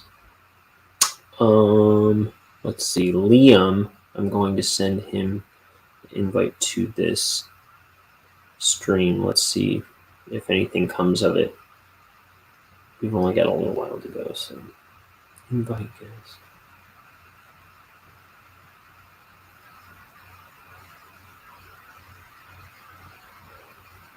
Wait, why does that not look like him? There we go. It said Liam as who I was sending it to, but there was no previous conversation there, so I was like, why does it not look like I'm actually sending it to him?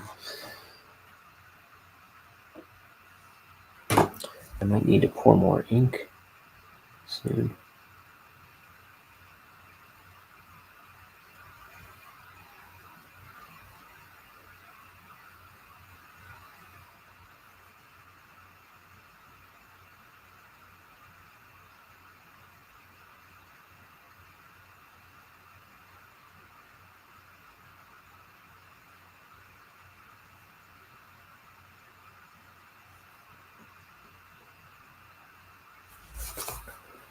We need to get this part of the hat.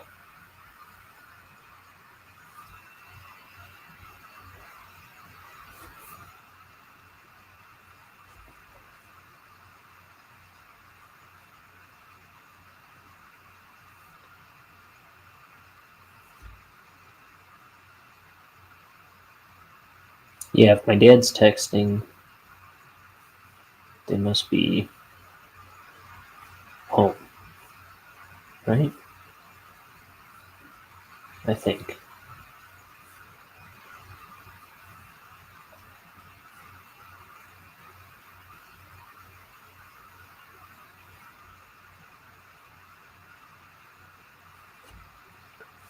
Let's see. I do need to pour more ink. I'm running on fumes. So I got a little beer bottle cap here. Unscrew my ink bottle.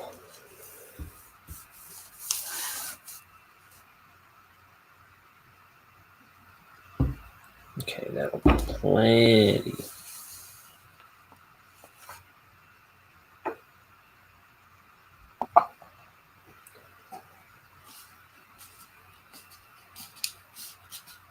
So this is what I am dipping my brush into.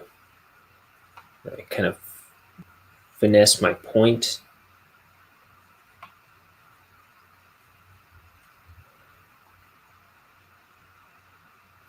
I'm just looking for it to be a nice fine point, which I have right now. Good. Good, good. Oh, oh, oh, oh.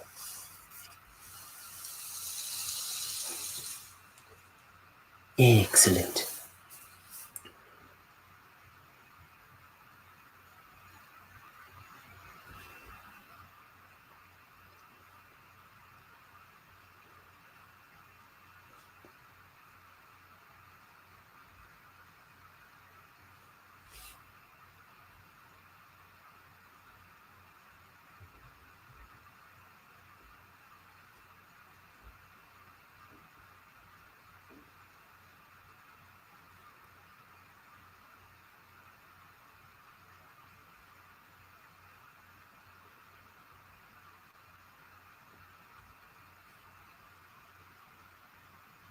Okay,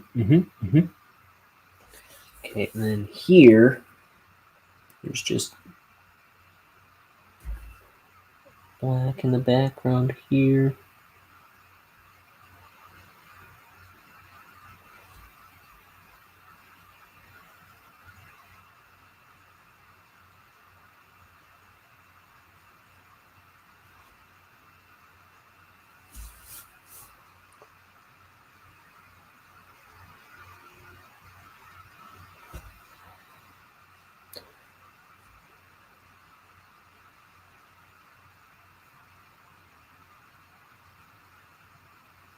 I gotta finish the stripes on his little cowpoke shirt.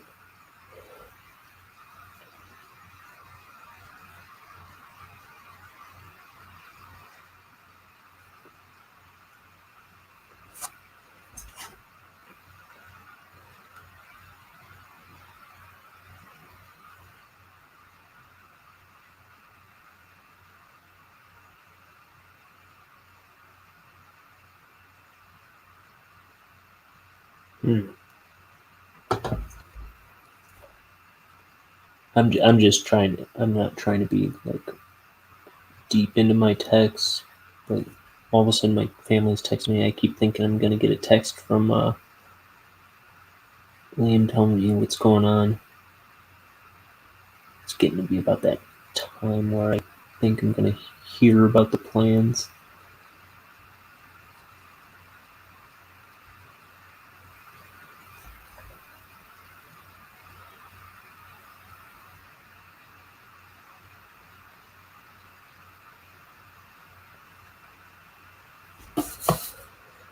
Okay. If I finish this page, though, I will finally be caught up this week.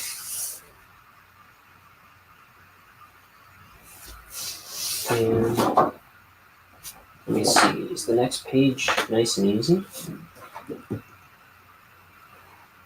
It kind of is. It's one big panel and one little panel. You know, I'm sure it's not the easiest thing I've ever done in my entire life, but I guess I'll have to get out of bed and do it anyway tomorrow.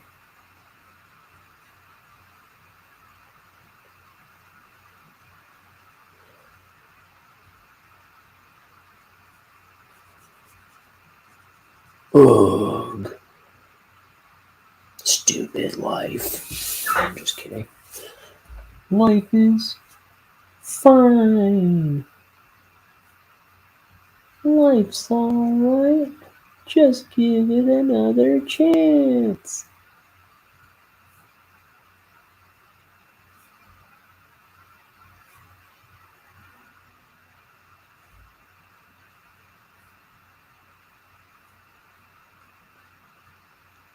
I don't want to.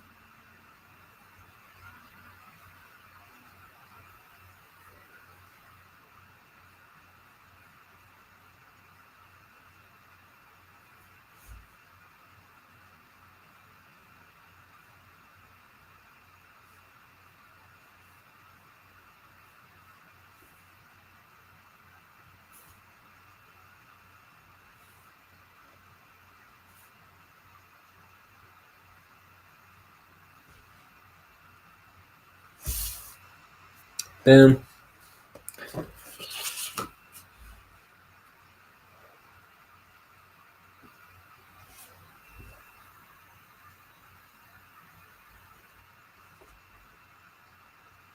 I like the strong of Bonehead.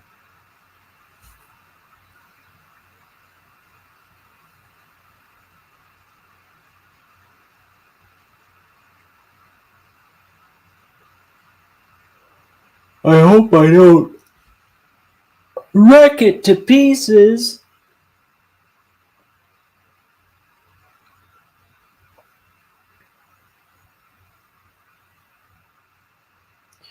Why'd you have to go and wreck it apart? Been waiting such a long time now for the good times to start.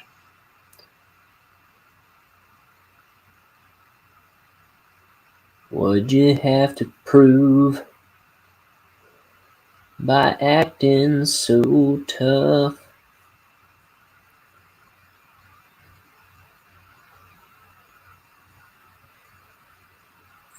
Figure out a way to say baby and dust yourself off.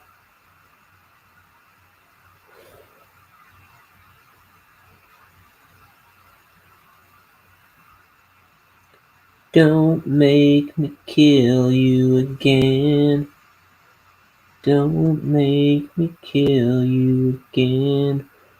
Why'd you have to go and wreck it apart, etc.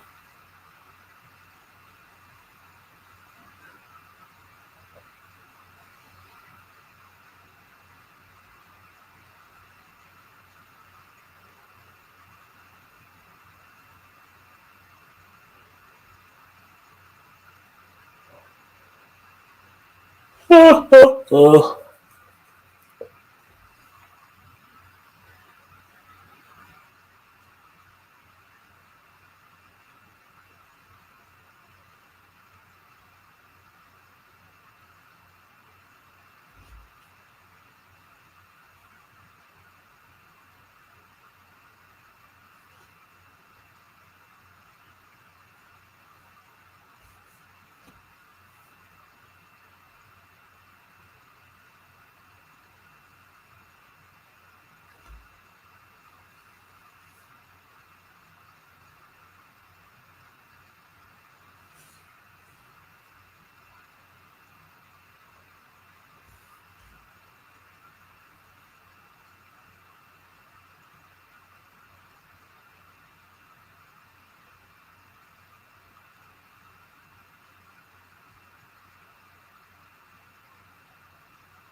Here's that.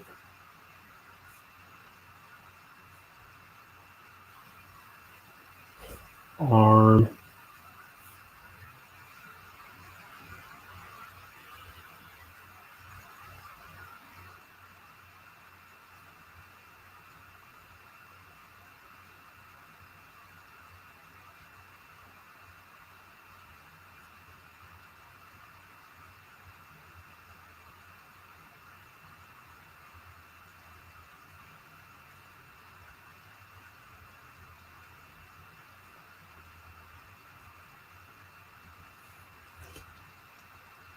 What, love? There you are. How's it going? Almost finished with my page for the day. So I finished yesterday's page because I've been like about half a page behind all week. I'm about to catch up. Tomorrow's Liam's birthday. Oh, I'm doing good. I'm doing great. I don't know if you know, I forget, but I had a niece born on the 1st. I just got to meet her the other day.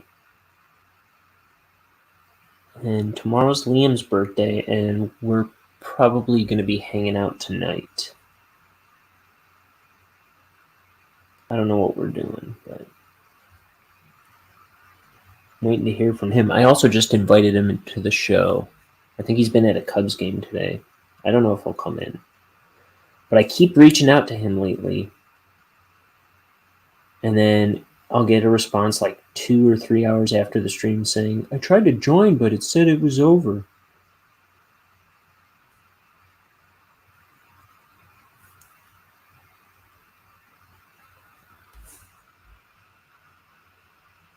Oh, thank you. I will tell him. He'll appreciate that.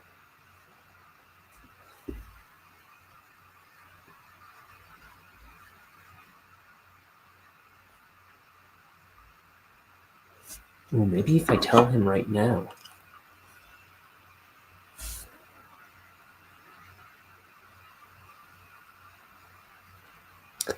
I did order a gift for him. I got him.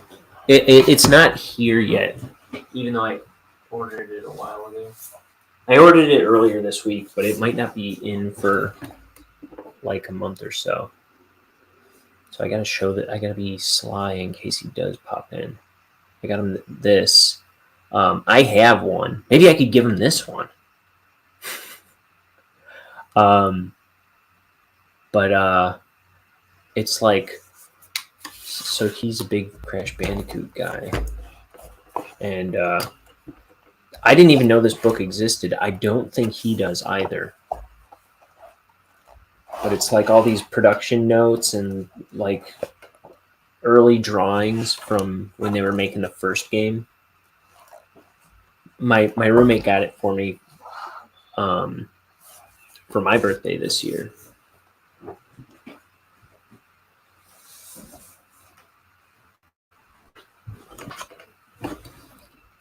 And the second I saw it, I was like, I gotta get this for Liam too.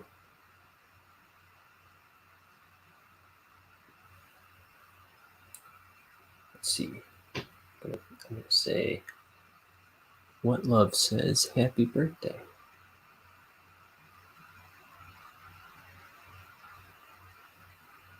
Did I not even send him the link? I did send him the link, but it didn't send to him. That is weird. I was saying there was something weird that happened when I sent it.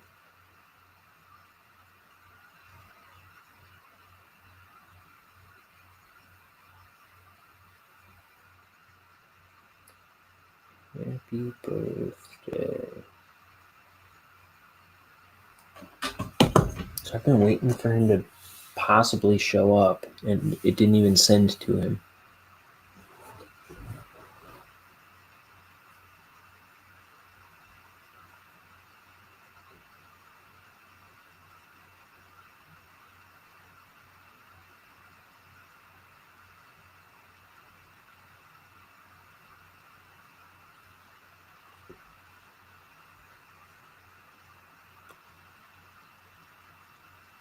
How old is he going to be? He's going to be 24. Hey! Speak of the devil! And he slipped into your stream. Hi! I'm Satan. Yeah, because he Oh. said speak. Oh, yeah, that's right. That's nice. I wish him a happy birthday. Thank you. My birthday's tomorrow, and I'm ready to be the age that I'll be, which is 6. You were so excited to be 23. No, I wasn't. Oh. Here you get less excited because you're older. Because last year was your Blink-182 birthday. Yeah, it was. It was my what's my age again birthday, and I'll say one thing: nobody did like me. That was true. So you went to a Cubs game today? Yeah, I went all the way to Chicago, which is like a 9-hour flight. Huh? A 9-hour flight. Yeah, I went to a Cubs game. Yeah, now I'm trying to go out somewhere. I don't know where. Did they win? Yeah, they won. But they're terrible. It doesn't really matter if they win or not, but it was good if they did. You are in a pessimistic mood right now. Oh, I just can't think of what to do, but I want to see you tonight.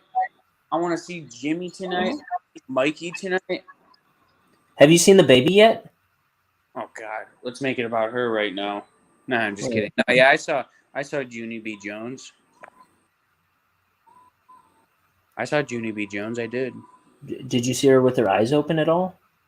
Nah, when I saw her, she looked like a melting hippo. Nah, I'm just kidding.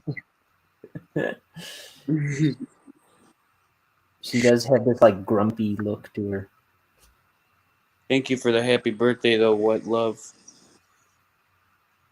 It's nice when someone, I was going to say someone you don't know wishes you happy birthday. Huh. But I know what love. We kind of go way back. I know. So this is the first time you've been on here in a while. Yeah, I know. I tried to go on. You almost came on a couple I tried to go times. on two times, and it was too late because when I'm at work, you send it sometimes. Yeah. But I also don't go on it a lot. God dang it. You're also what? I also just don't go on a lot. Oh. What should we do tonight? I don't know. Well, earlier this week, I asked if anyone wanted to come over and help me set some stuff up here, like in my house. And then, who was it? Heather and Dad said they would. And then I think they forgot, and I was trying to remind people, and nobody responded. Everybody blew me off. Yeah, well. Yeah. Well, he had other plans and didn't realize it for one thing. You're saying Heather has an excuse. What? Are you saying Heather has no excuse? Yes. I don't know. She's kind of a B word. Nah, I'm just joking. I wish everyone was dead. Well, that's not true. But You know what? You sound like Grover Cleveland right now. Yeah, did you saw that? Get killed? Yeah. The get killed shirt I put up on the T Public store. That's funny. That's really funny considering he's named after. That's funny considering he's named after a Muppet and then the 29th most biggest city in the U.S. Nah, I don't know what I'm talking about. It's actually spelled different than the city, right? No, it's not. There's only one way to spell Cleveland, my friend. You might be right. What? Yeah, you're right. I think when I first started writing Grover Cleveland, I would spell it with an A, Cleavevele or Land. But that's not right. It's Clevend. And that's the way the city is spelled too. I just looked it up. Well, now he's dead. Goodbye.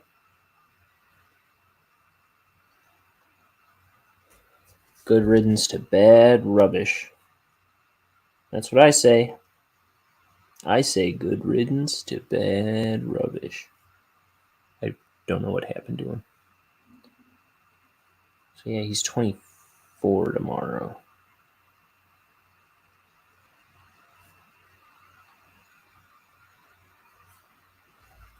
What was he doing before he disappeared? Something? Changing his pants?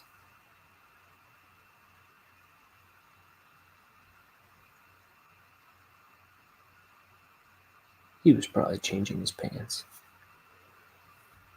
So y'all will do something tonight for Liam's birthday? Yeah, he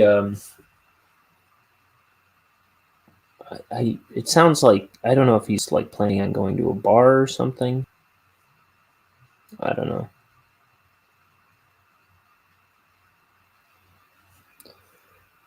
But it should be fun.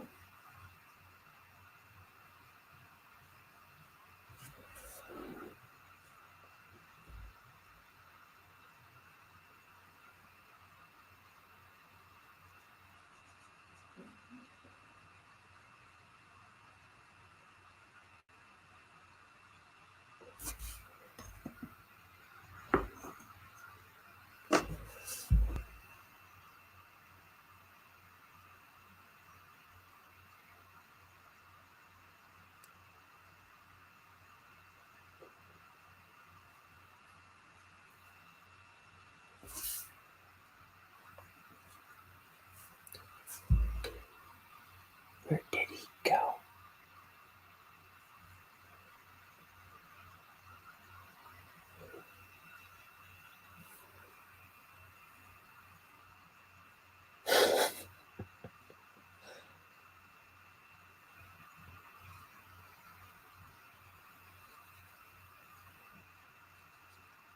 I still need to get my sister a birthday present. I just don't know what to get her. I owe my sister Tara, whose birthday was about 2 weeks ago. It was the 26th.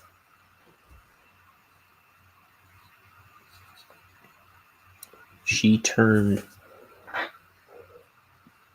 something. She turned 20, which seems crazy that my babyest sister is 20 years old. Because I'm 15 years older than her. That makes me a million.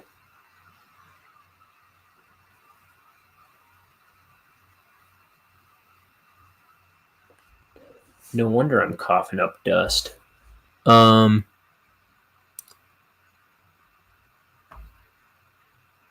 Wait, I missed it. Do you have an idea of what you're going to get her? I have no idea. I keep meaning to ask Liam for ideas. Or my parents.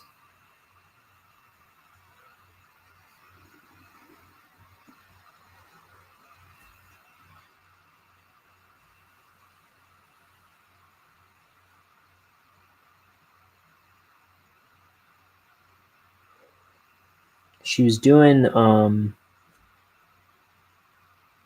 she was making like stained glass pieces for a little while. She also just got into some, I think she's going to be like some kind of medical assistant soon. Or apprentice or something. But I don't know what to do with that.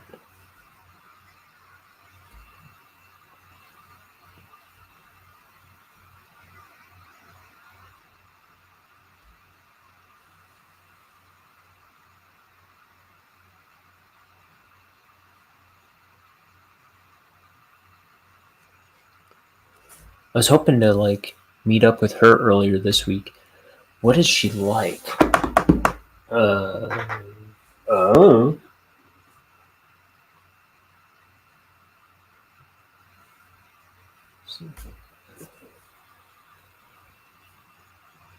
The only gift I can even remember getting her in the past, I know I've gotten her plenty of gifts in the past, but I got her tickets one time to see, this was for Christmas, I got her tickets to see Childish Gambino.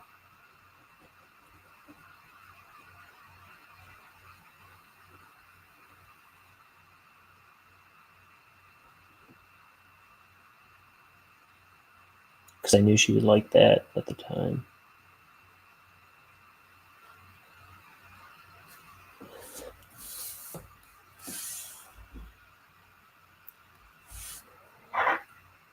Other than that, I can't even think of a gift I've gotten her in the past.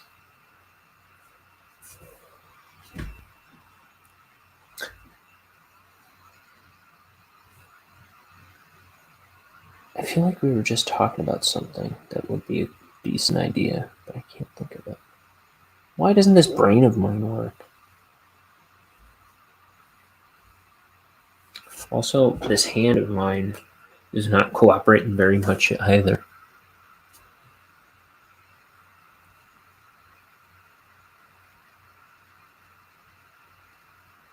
Yeah, I gotta fish around for ideas tonight.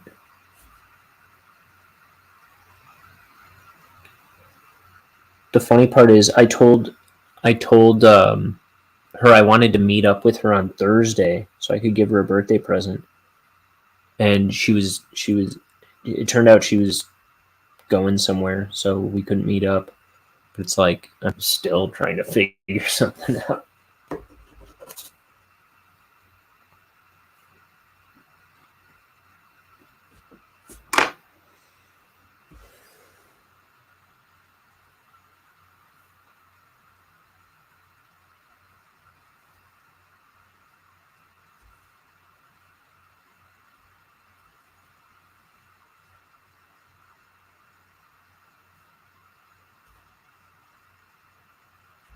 She just followed me on TikTok. I don't know how to get any action on TikTok.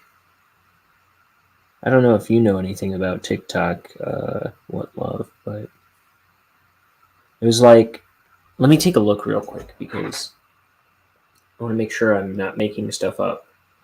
I had the same experience with Instagram Reels. Yeah. So I got 235 plays on my first TikTok, like almost right away. And everything since then has been nothing like that. Actually, I just saw my most recent one has gotten like 167, which is still a lot less than 235. And that's just plays. That's not even likes. I get like no likes. Are you trying for likes or plays? I don't know. But I had the same experience with Reels. I was telling Lucky earlier. It was like I did a reel and I got 200 likes on it within the day. And that was like way more than anything I've seen on Instagram ever. So I was like, I'm going to start doing a lot more reels. And then nothing has come close to that since.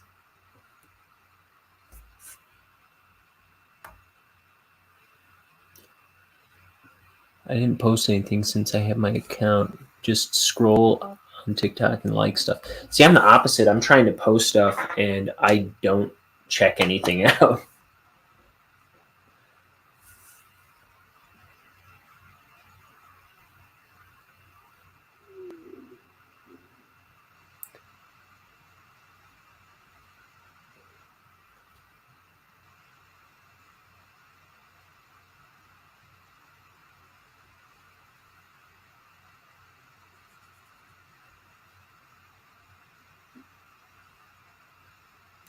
there were a couple artists I was following a long time ago. I tried out the app.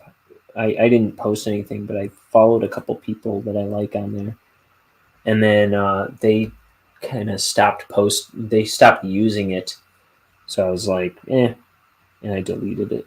And then I just recently got back onto it to try and start using it myself.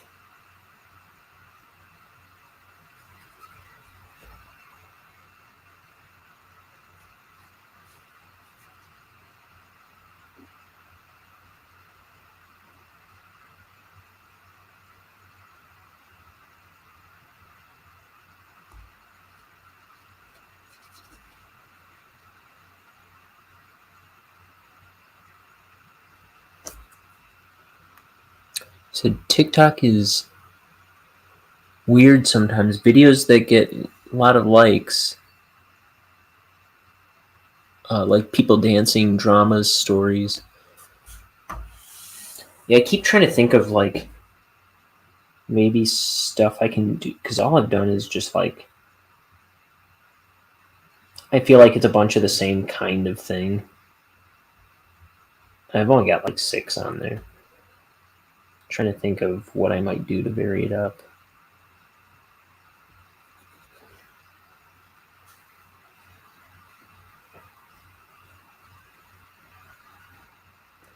I might have to break my rule and go watch some TikToks and figure out what people are like, what's trending over there.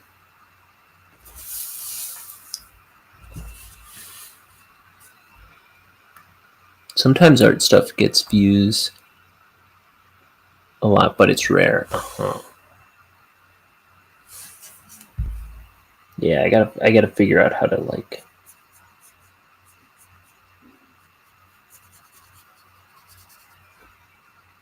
appeal to TikTok's audience. I don't know. When I think about social media too much, I don't want to get too far in the weeds of doing the stuff I'm trying to do. You know what I mean? Too far in the weeds away from what I'm trying to do. That is to say.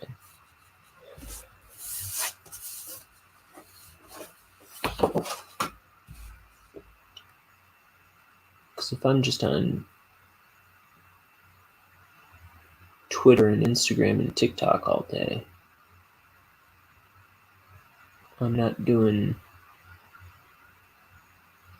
all these other things I intend to be doing.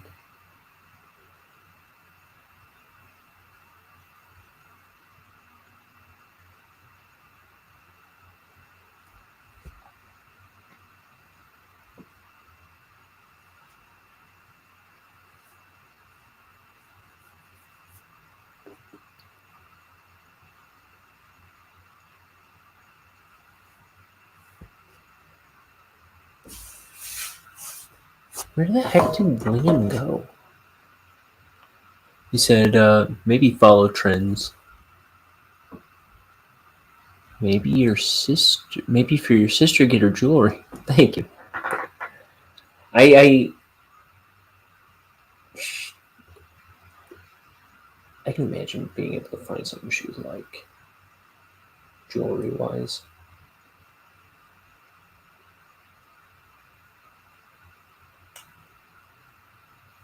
Yes.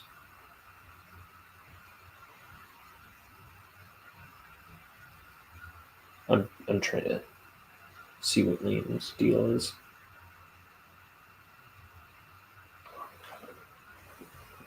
Okay.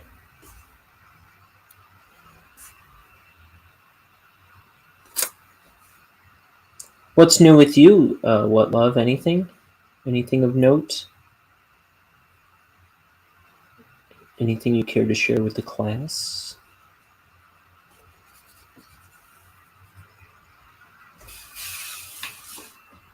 Oh no. I stuck my hand in wet ink.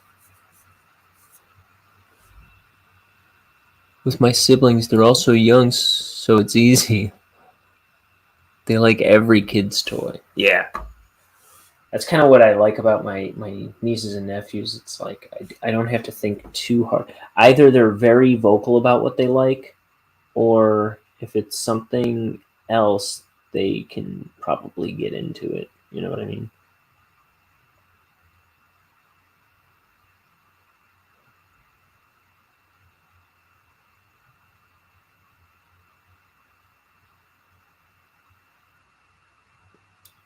And it's like sometimes my siblings have been telling me lately, they're like, "You're so good at getting gifts." And I'm like, I'm really not.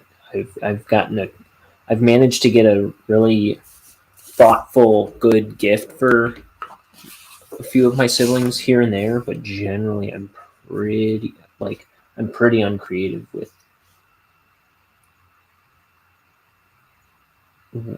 what people are digging. Like I don't know how to. So more often than not, I'm just at a loss for what somebody might like.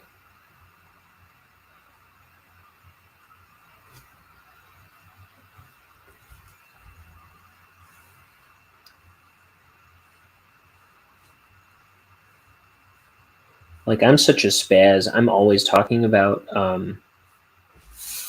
all kinds of like shows or cartoons or comics or whatever is like exciting me at the moment. So, but the only times I've been able to get good presents for one of my siblings is like when they're really excited about something particular. I'm like, oh, you know what they would like? The best thing that you can buy for someone who is really into this right now. It's like if they're not like talking about their favorite thing at the moment, I'm usually at a loss.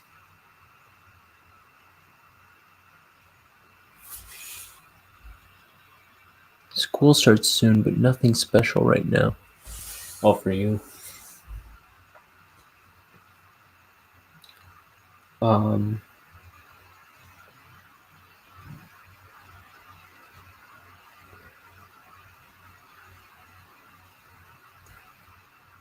have you done anything with your summer?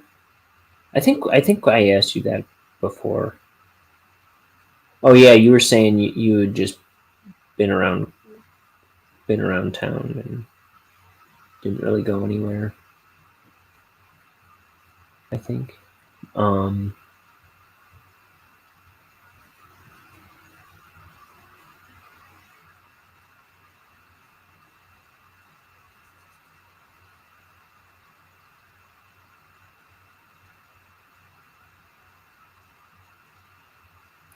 I'm trying to remember what you were going to school for.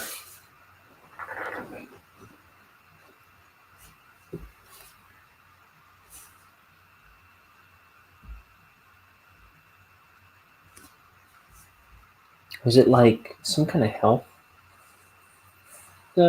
field? Maybe medical kind of thing? I don't remember.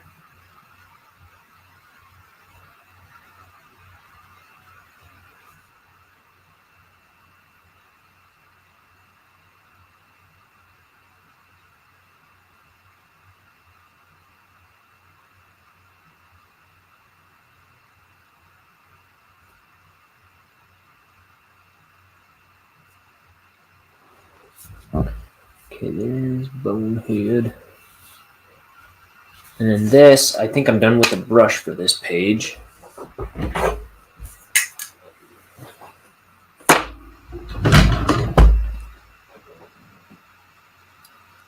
So this summer was really boring. You spent most of your days doing nothing. Well, that can be nice. That can definitely be nice.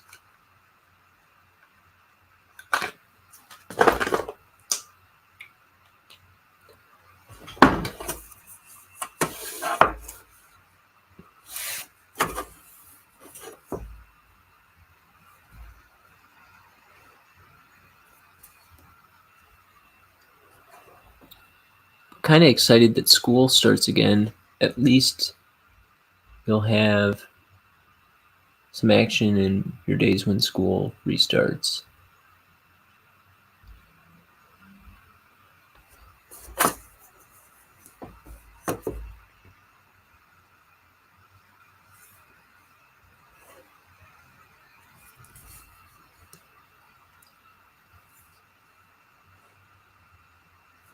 I kind of miss school now that I'm not a student.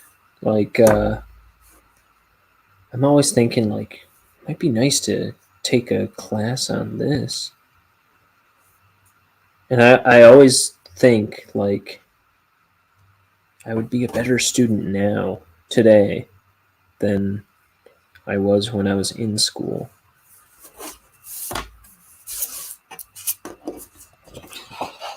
Because I was such a terrible student. I just couldn't get into school.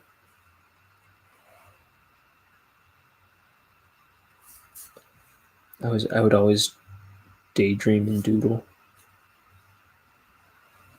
My roommate, who I met in a high school art class, and he was also in my English class. He always called me Doodles because oh, I'm not on screen, am I?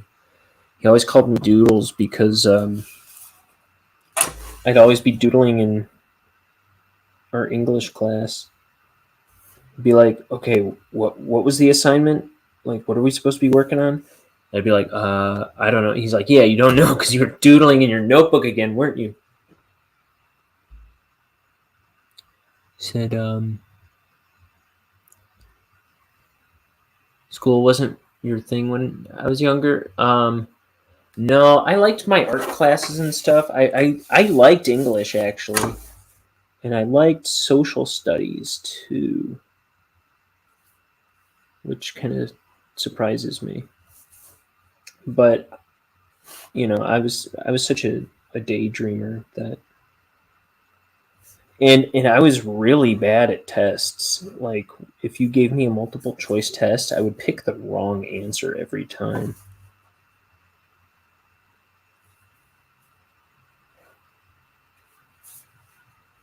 I mean, I guess I got decent grades, but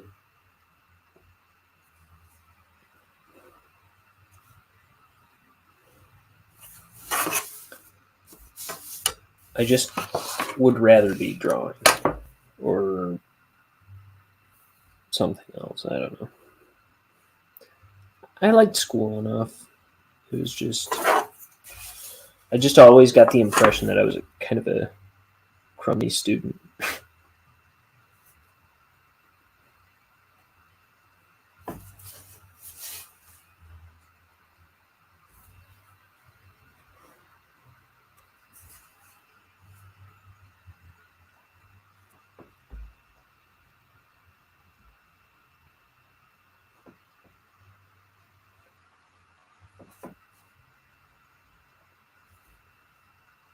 I hear my neighbor playing loud music. I don't know if it's music that they're playing, like they themselves are playing, or if they're listening to music.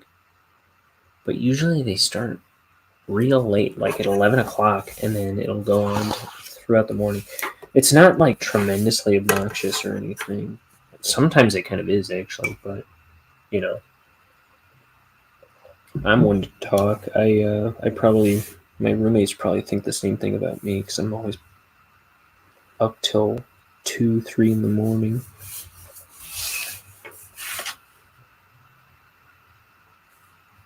I get so restless at night. I just want to be up all night, and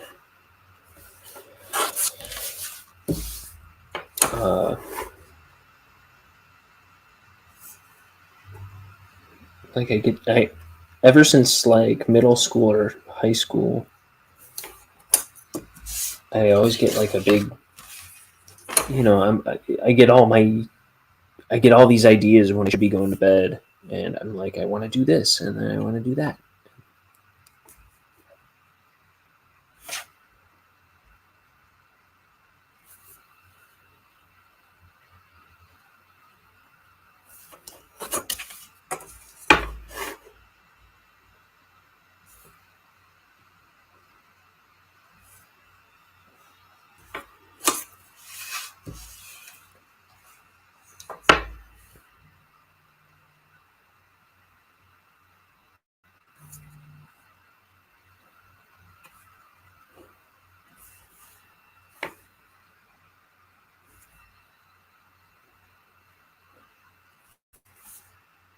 I mean, I try to be quiet at night for my roommates, but I'm still up and doing stuff and watching Netflix and things.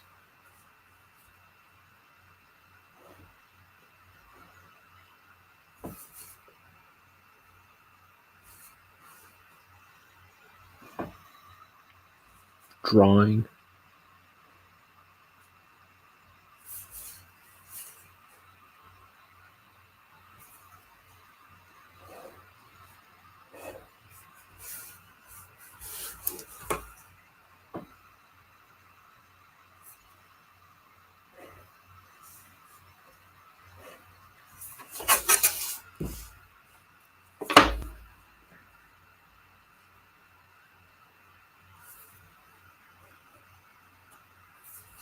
I thought I was done with these squares.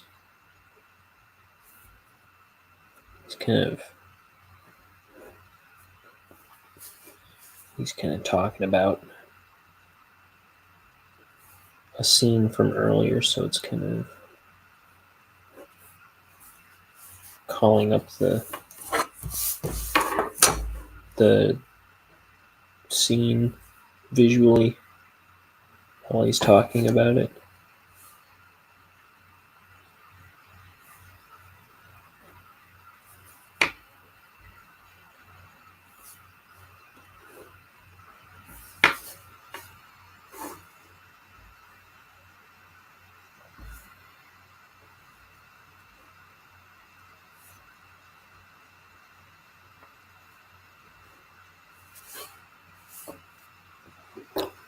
He said, to be honest, I'm mostly a lazy person, so school sometimes I just hate it.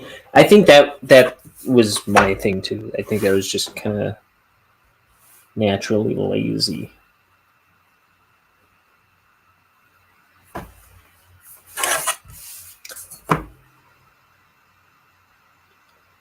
I've always been this kind of weird combination of hardworking and lazy.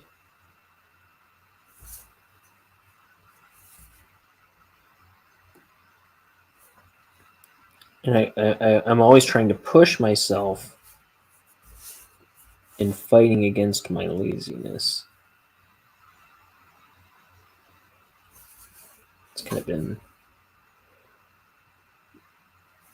my life's battle.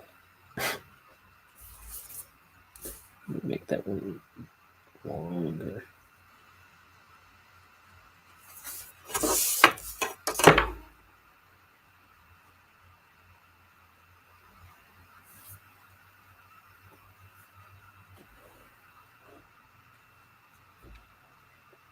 I'm the person who doesn't study and still gets good grades unless it's important exams. Yeah.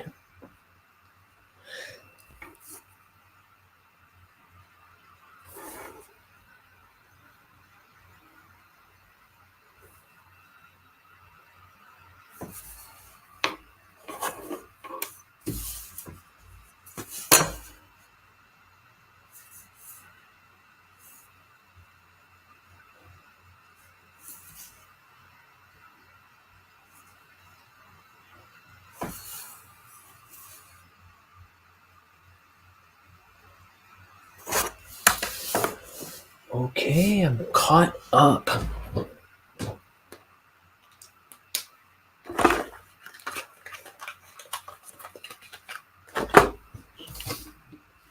So, today I finished this page. I think I started on this panel. Yeah. And then I did this page. And now I gotta see what Liam's deal is. And I gotta give him hell for coming out of the show for a second and then disappearing.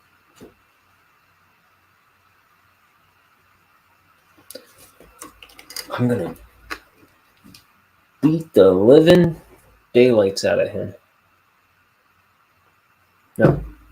Well, yeah. It's like pow, pow, pow, pow, pow, 22, 23, 24, and then pinch to grow an inch. That's what I'll give him. I'm gonna give him such a pinch, as the cartoons used to say. All right. Well, this has been Ink the Book Show. I finally caught up this week. I've been barely doing that. And then tomorrow's page, I'll show that off real quick. It's just one big panel. And then one little panel down here. It's like a big splash page with one inset panel. So that'll be tomorrow. And then by the 11th, I'll have gotten to the last page of the book. I might even do it sooner than that, because the last 3 pages are kind of wraparound material that I can probably do all in one go, or close to it. But then I gotta finish. I gotta get moving on this scene before this, so I can redraw that and get that, and then I'll be done with the whole book. It's getting super close. Anyway, I gotta get out of here. I gotta call my brother and see what's going on tonight, what our plans are, and then yeah. So if it was nice, take care. Good to see you. Good to see Bucky too. But for people watching Ink the Book, click on some other videos. It'll make you happy or sad. Maybe you like being sad. I don't know why I said that. Anyway, goodbye, everybody.